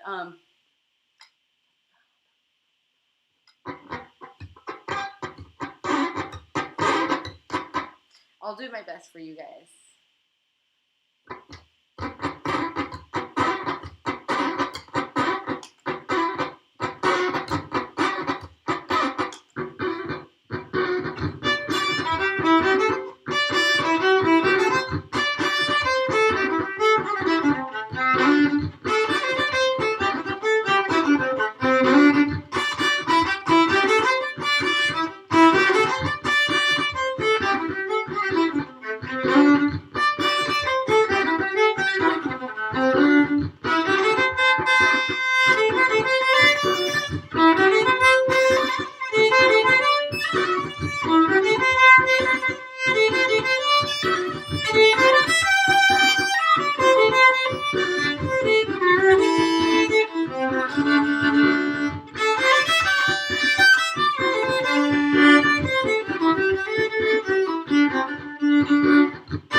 Another fun thing is that the Tigray people have this amazing clap that I can kind of do still.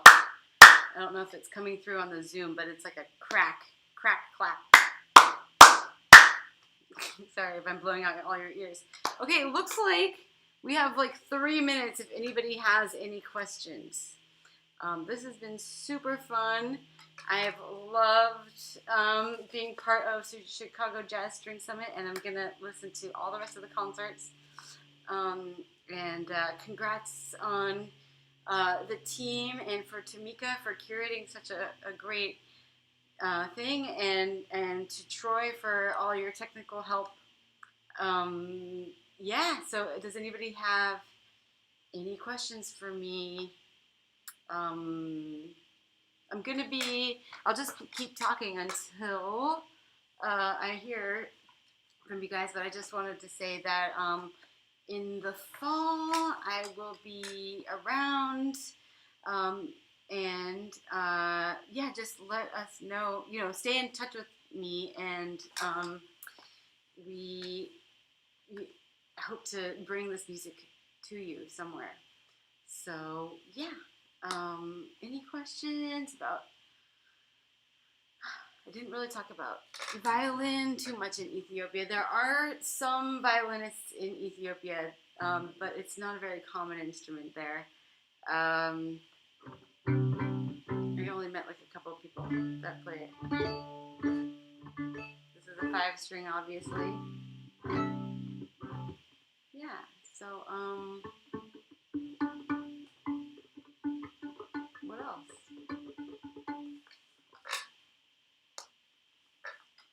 I think that is. This has been super fun. I hope everybody has a great show, and that long live Chicago Jazz String Summit. Many years to come, I hope.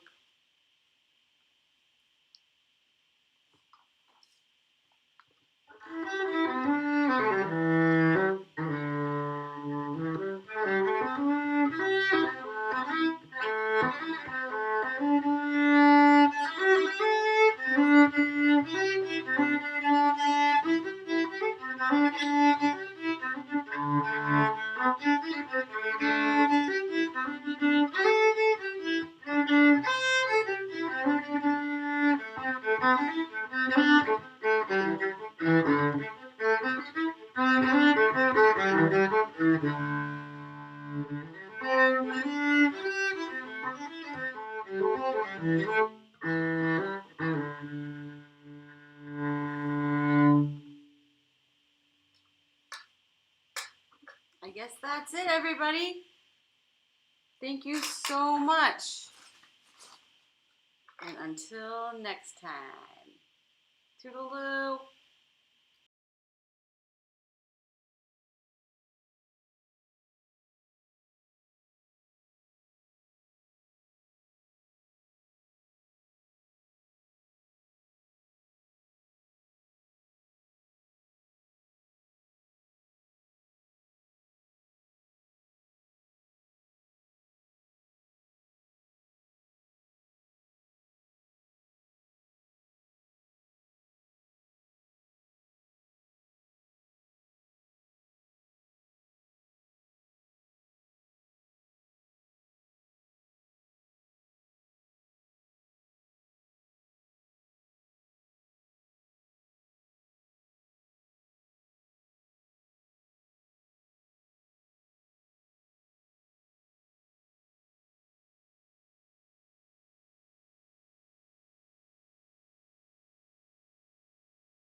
It's done now.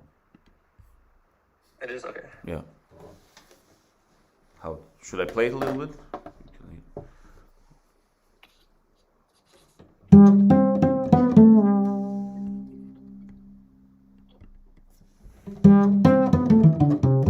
Okay, it seems like it's fixed. Yeah. Yep. Cool. Okay, it's working. You're good. Go do your thing. Okay. So I will just All right. continue. Just Yep. Just go ahead. Cool. Thank you. Yep. Bye. Thank you. Bye. Okay. Sounds good, no? So, no. Thank you very much, guys. I'm so sorry for technical issue. So my name is Artyom Manukyan. I'm from Yerevan, Armenia now, and because I waste so much time, I would rather play a little than to speak.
Something like that, and 2 a.m.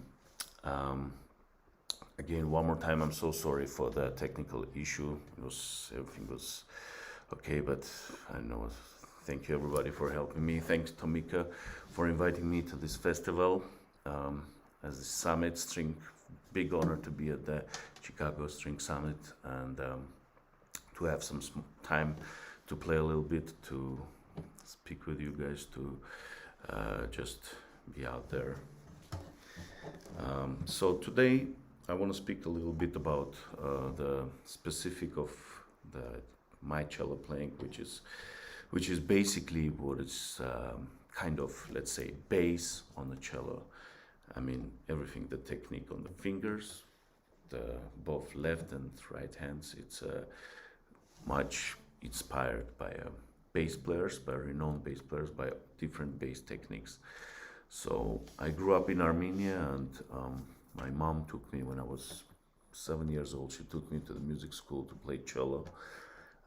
I studied classical cello for 8 years, then I studied in conservatory for another 5 years. Then I went to Germany, to Greece, to play more classical stuff. But all my life, I'm actually was big fan of the funk and the hip hop music. So that two things kind of clash in me, and later on jazz music. So just because of all these styles kind of mashed together, because I was classical trained cellist, and I love hip hop and I love funk and I love jazz. So it takes some time to understand how can I put my favorite music and the instrument I play, which is very classical instrument, but have ton of opportunities and a lot of paths that we never know that there exist. So I decided to start to play bass a little bit. So I play electric bass and I play a little acoustic bass, which actually helps me a lot to understand the sound, to understand the psychology and the character of bass player, and just lay down on the cello, my instrument. That's why I want to play some grooves that will just try to more play to describe you what's going on.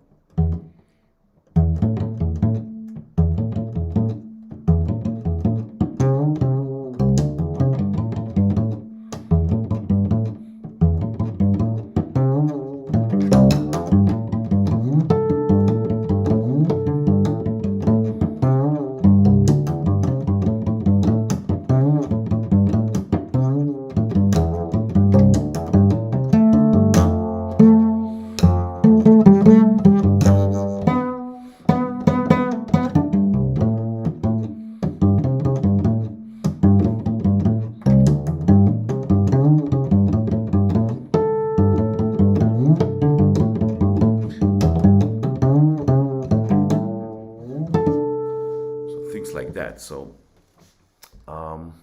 the thing is that I start to transcribe and to learn the technique of the bass players, especially a lot of names like Marcus Miller, Jaco Pastorius, Stanley Clarke, and big masters playing on double bass, Ron Carter, Dave Holland, Avishai Cohen, Mark Johnson, the people who inspired me a lot to dig in more into the bass technique. And now you will ask me, maybe a lot of people will ask why to do that and why to be in the way kind of bass players.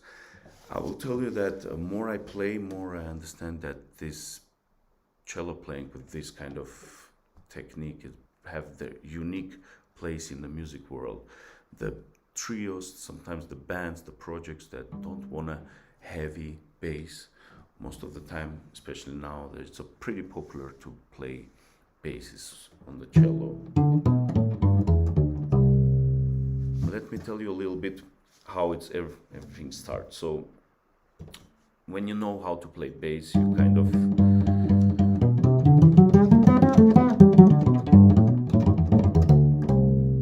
the first thing that the fingerings, that's how I find the optimum sound of. It's kind of little, because you know how jazz bass players play.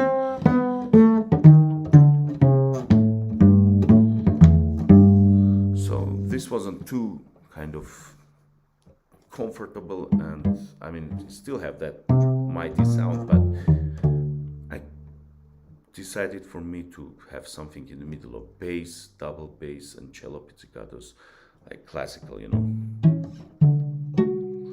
and something in the middle of bass playing. So I came up with this technique.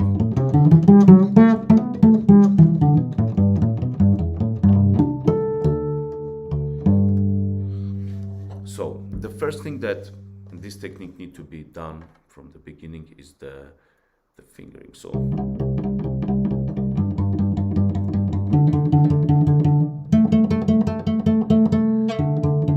very important to play scales if you want to, with a metronome.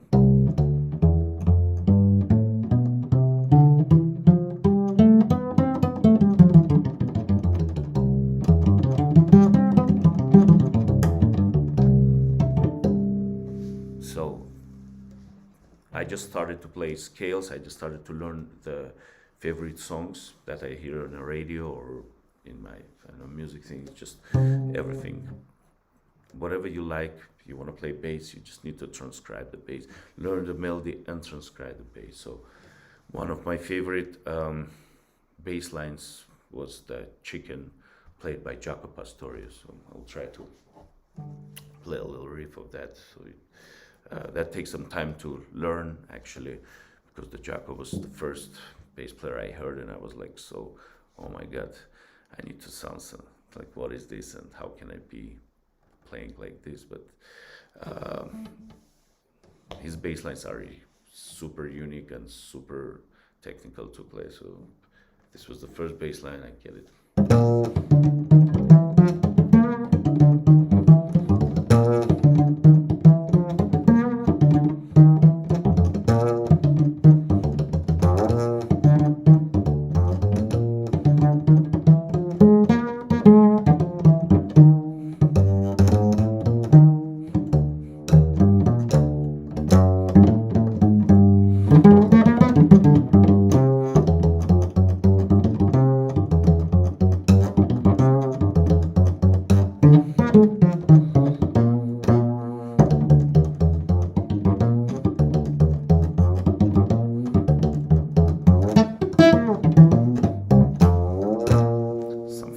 So that's the popular chicken thing.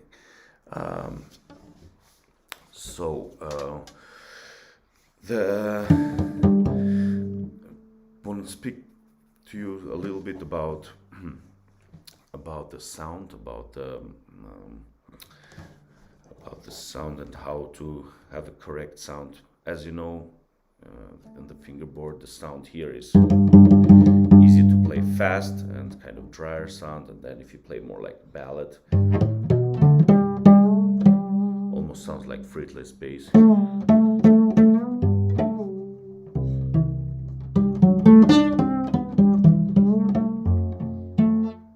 So this is the sound like you have in the fingers. Of course, sometimes sound is here too.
So, yeah, if somebody is interested in kind of holding the bass down their project and they play cello, I'll encourage you to do that because it's fresh, it's new. Actually, it sounds very different, and you can bow. You can play melodies, and you have the different range of beautiful.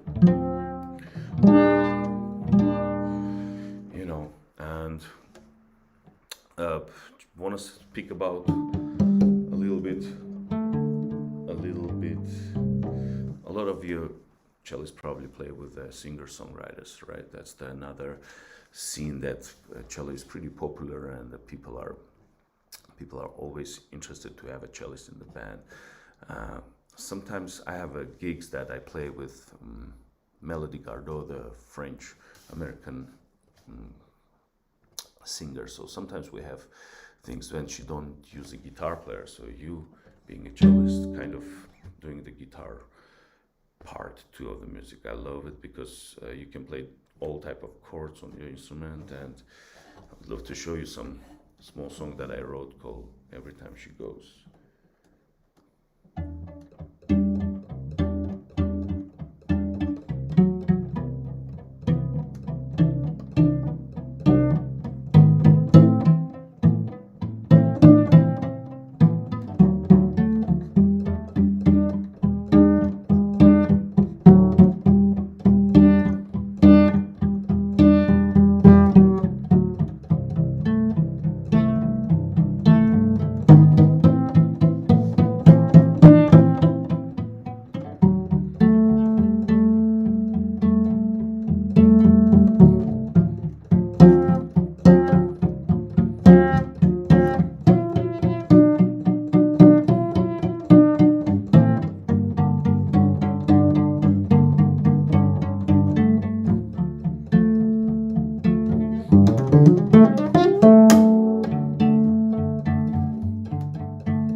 So something like that, in case when you don't have guitar player or you just want to play instead of guitar player. I love it because it gives so much freedom, and the fifths that you have give you different type of chords that are so interesting, to have all these power fifths and to build the chords on this.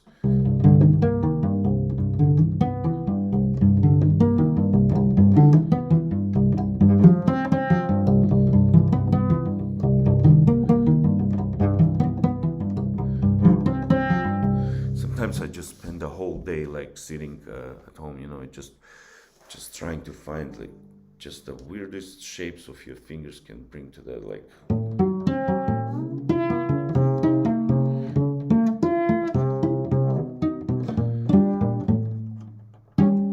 Right, so the chord playing it's another thing, another whole thing to play. So I want to speak a little bit more about the bass playing and the understanding of how to play with the band, with the drummer especially.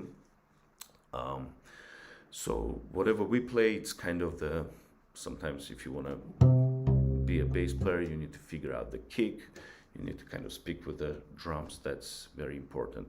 In that case, you need to have a big library of a lot of bass playing from different genres, you know, so every genre is very important to understand, to listen, to realize how people playing those bass and drums, if you want to do this part of the playing. So again, for me, kind of hip-hop and funk, especially growing up in Armenia, I don't know, it was pretty interesting period that all the funk and like funky jazz records came out, like end of 80s, beginning of 90s, and I was blown away by all these funky grooves and how interesting is the bass playing on that tunes. Especially, I'm a big fan of Snoop Dogg, and so I was practicing on the Snoop Dogg CD for like a couple of years.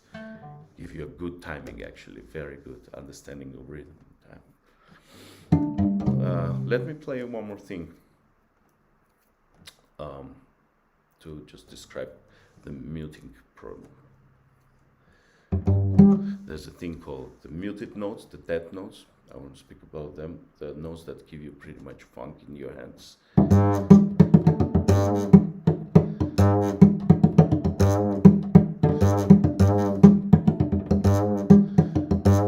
So this technique came from bass playing too. I really enjoy that.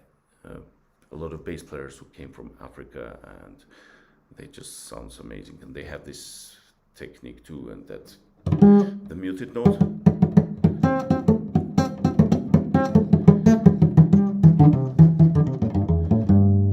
So again, if you wanna, it's like if you just kind of you play, but you don't play, you just push the string.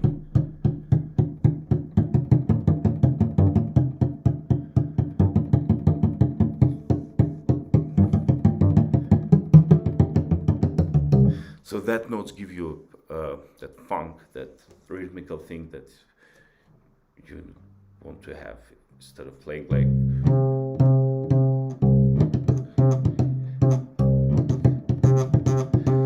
So there's a big difference, and they make a serious, interesting thing when you play like especially in the fast tempos.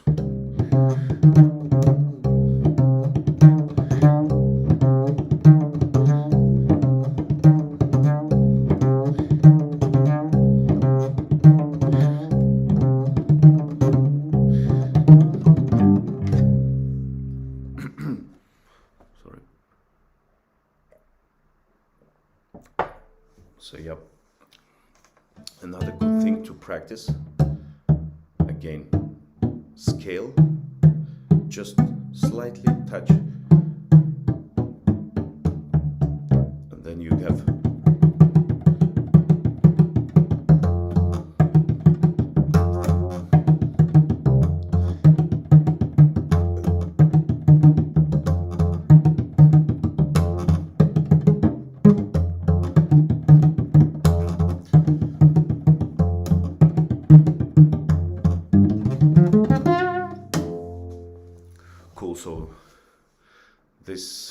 muting technique.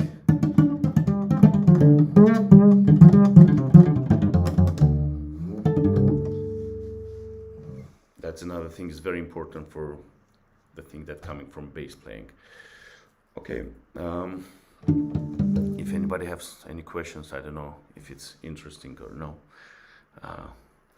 I'm doing my best in the middle of the night, sitting here alone, but thank you again, Tomeka, thank you so much. Thank you, everybody. I'm sorry for my bad start, but it's getting exciting. So I want to play one of my tunes that's called Waltz for Maya. It's a just classical waltz kind of mood, and just want to play it right now for you.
Something like that.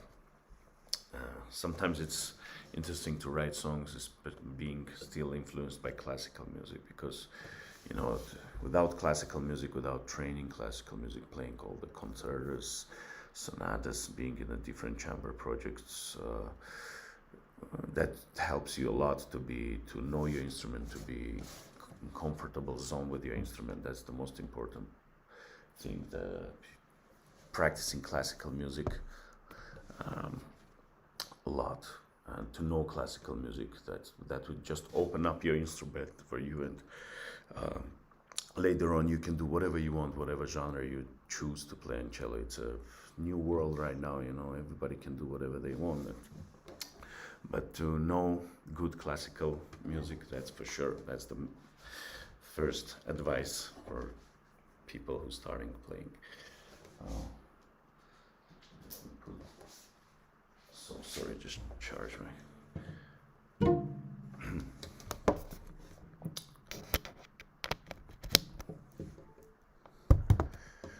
Okay, now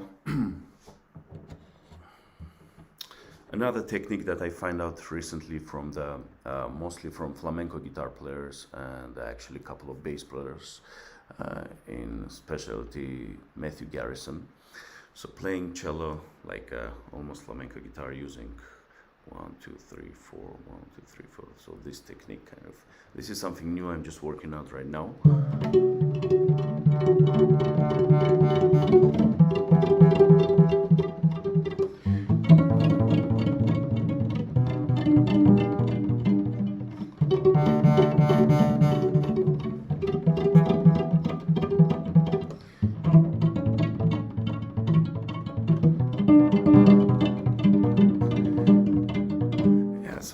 crazy things like this. So it's 1, 2, 3, 4, 1, 2, 3, 4. So it's still hard. It's kind of in the process, but just want to show you that.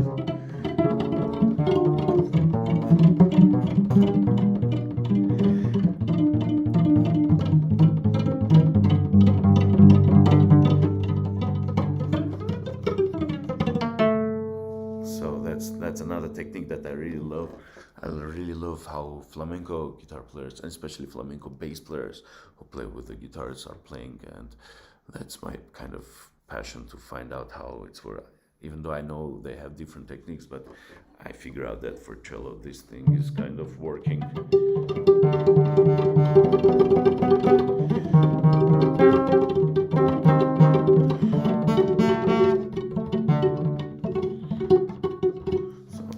Another technique that can work for cello if you're going there, that kind of thing. So let me speak about kind of bass line, creating bass lines and playing from very simple to the most kind of complex lines. Of course, when we all start, we all play the root notes. Let's say if we have, let's say we have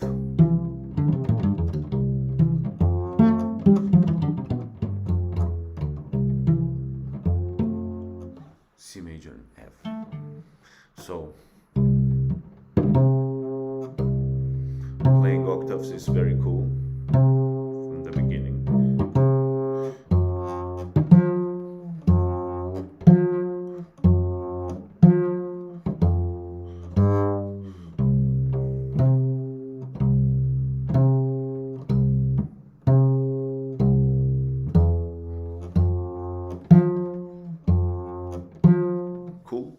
So a lot of people start like that. I started like that, playing just the first and the octave.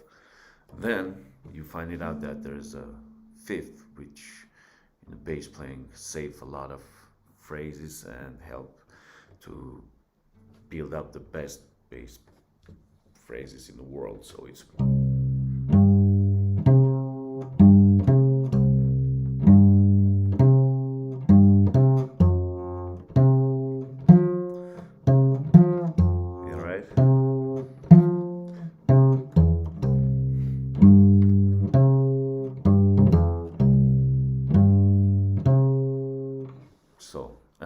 like that. So when you have the fifth, the first, the fifth, and the octave, you can play at least some small lines.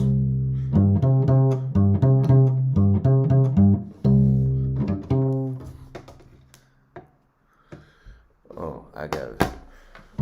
I will answer the question right now.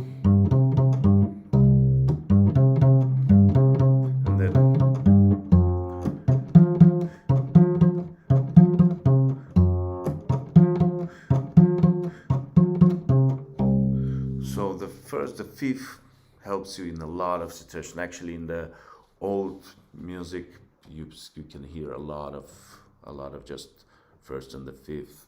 I don't need to tell you about that. It's just how it starts. I will continue. Just let me answer the question. Can you show that flamenco influencing one more time? Are you plugging for? Okay, cool. For sure. So it goes here 1. And then, so I'm plucking inside and then outside 3 of them.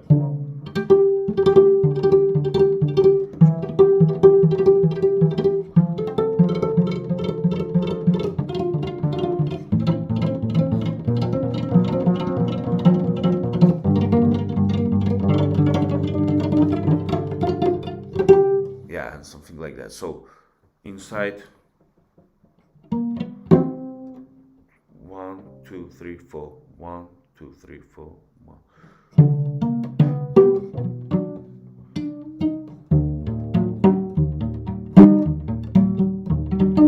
I mean, that's worked for me. I don't know, maybe that's worked exactly what.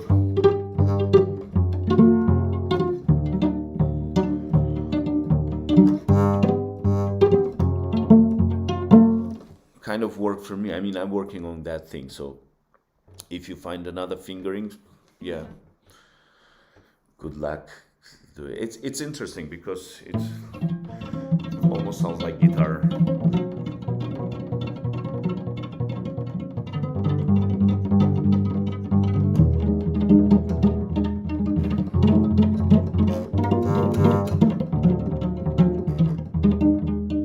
So yeah, there's also another technique I love to play, like kind of guitar plucking technique. It can be good for like disco strings, you know.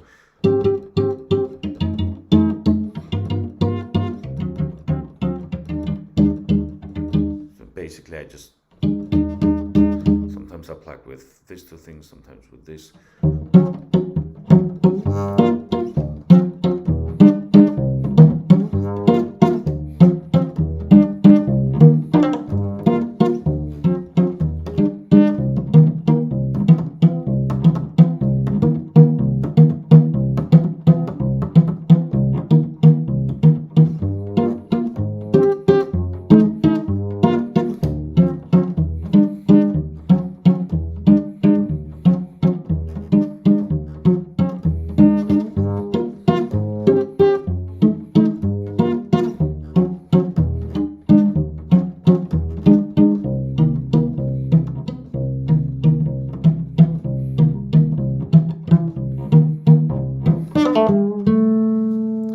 That's another technique I really love to play, especially in the fast tunes. So it's pretty bring that kind of guitar and a little bit of bass together, you know. So.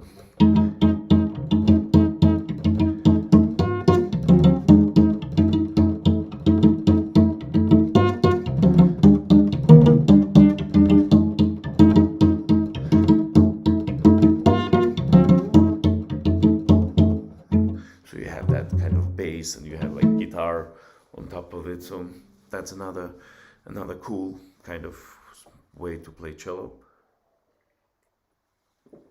Well, let me see. It's always like this when you try to figure out how to put everything, you know, in 1 hour. My biggest suggestion to a cellist is to listen to all kind of different type of music and just being comfortable zone with grooves, with rhythmical stuff, with sometimes it can be loud, sometimes it can be, I don't know, not so loud, but just to get used to a lot of new things, that because this cello is really like there's no limit to this instrument. This instrument is limitless, believe me. If somebody interested in my music, I have 2 CDs, one called Citizen, with a lot of people from Los Angeles, because I was living in Los Angeles. I just moved back to my hometown, Armenia, Yerevan. So I have 2 CDs, one called Citizen, another called Alone. You can hear it everywhere. Also, I do a lot of soundtracks, so if you know the movie called Green Book that won Oscar, I play cello, that Russian cellist that are in the movie. I'm kind of play everything what he do it in the scenes, and I play with a lot of artists. So you can find my music on YouTube and everywhere. So if somebody interested in what I do, I still have some time. That's great. If there's any questions or somebody want to ask me something too, I just want to actually continue that kind of bass, building up the bass. So we were speaking about roots, then we speak about fifths, right?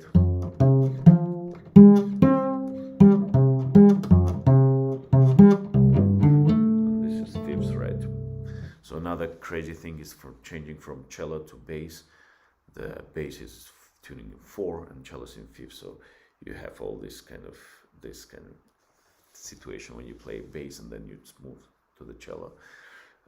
I will speak about that too, about the lines, how I build up my lines, having the bass lines but changing them to cello. In building up the bass lines, so sometimes, let's say if it's major, the 7th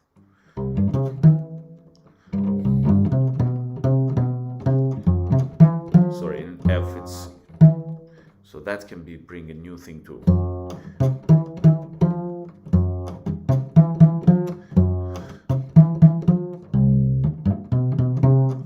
So we just add the major 7 to F major and C major. So one more time. So we came from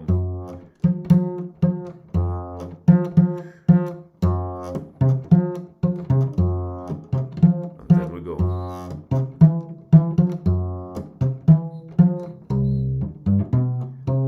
Now we have a proper bass line. Just having, and then you can go.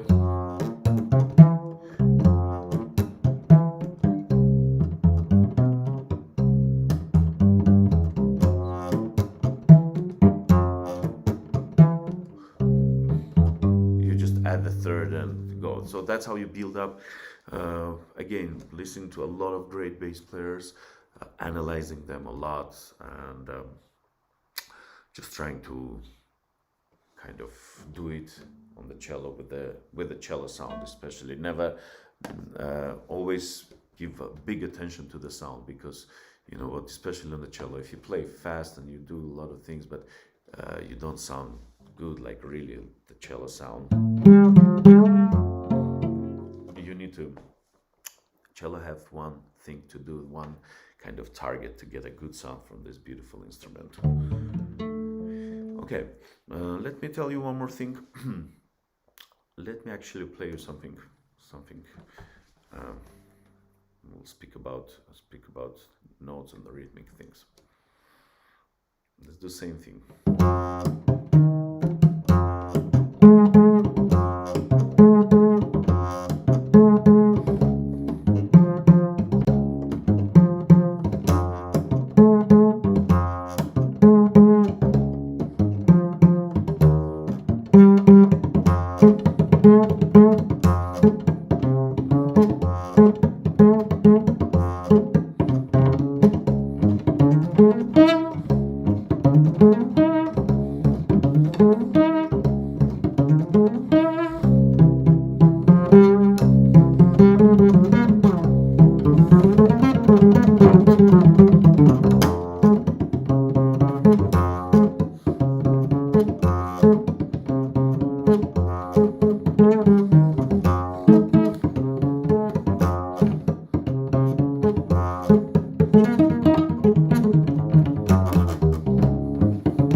This was a piece from my tune called Next Step. I spent a lot of time to kind of try to get that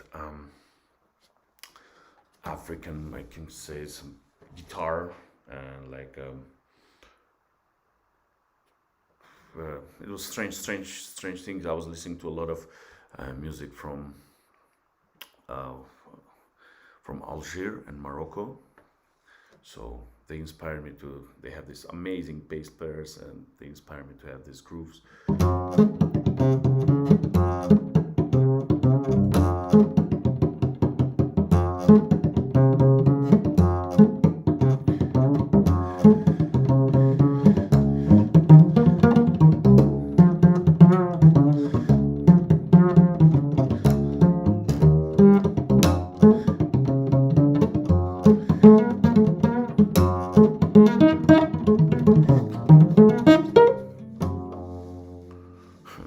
Something like that, yeah.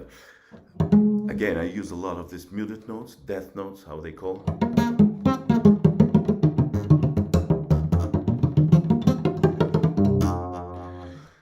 And then choosing the right notes, the rhythmic. To grow up rhythmically, I will suggest to listen just a lot of music. The music is the teacher, so literally when people ask how and what, I just listen to tons of music, tons, and just trying to get whatever sounds good and whatever can sound good on my instrument. So that's it. If somebody has some questions, I would love to answer. If no, I think I will play more, right? That's better.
Something like that.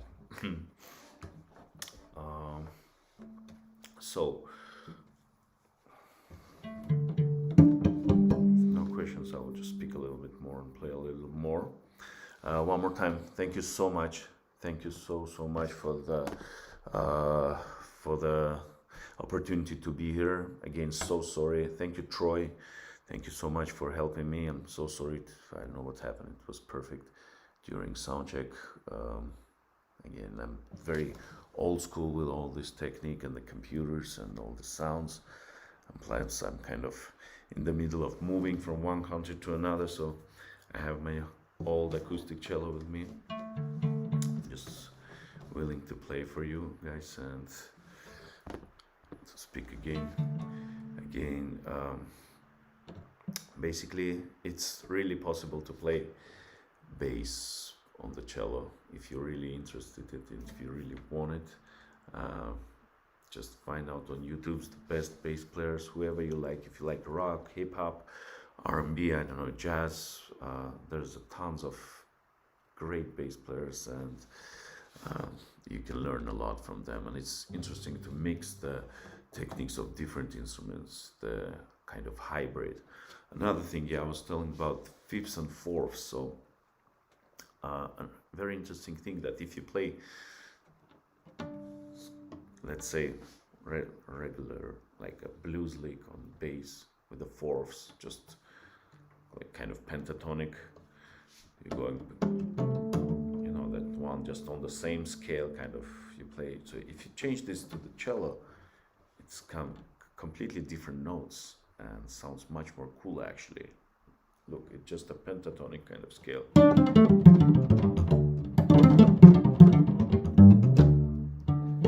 So this is the technique that I just took from bass. So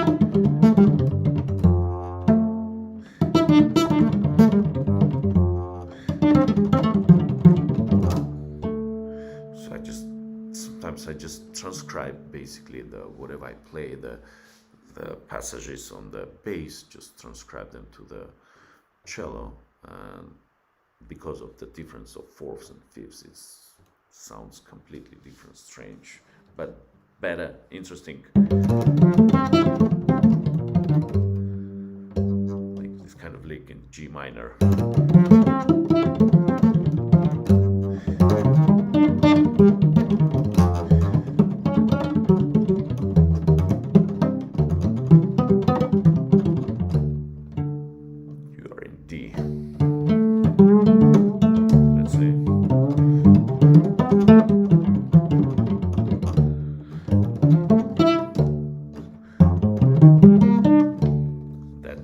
of thing can relate to D.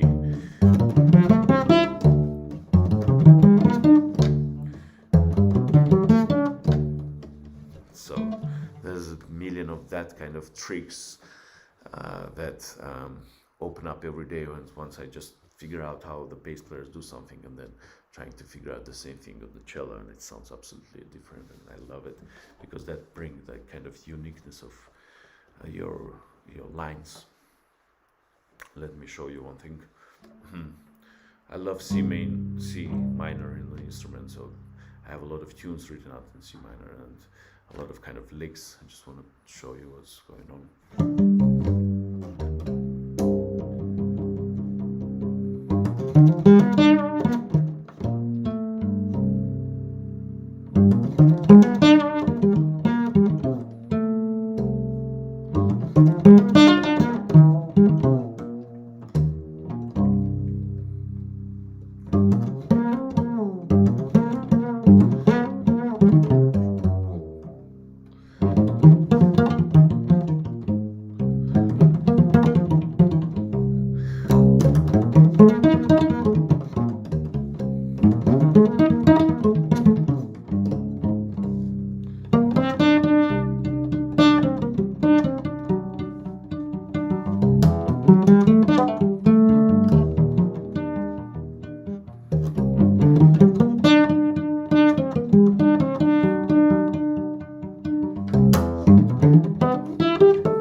Sorry. If somebody have questions, if somebody is here, thanks Tomeka, thank you for having me again. This is really interesting. For me, I'm not a big professional of this online videos and things, but I'm having fun. Hey, it's 2 a.m. It's nothing more beautiful than just to play a little bit cello. I think I have, because I started late, I will have some couple of minutes. If there's no more questions, let's play with the whole thing I kind of described with the flamenco technique, with the mute notes, with the chords, some kind of closing tune with all the information that I try at least to give you guys this hour. Thank you so much, and we'll try to play something.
I hope I give you some kind of information, or some, at least you have interesting 1 hour to spend.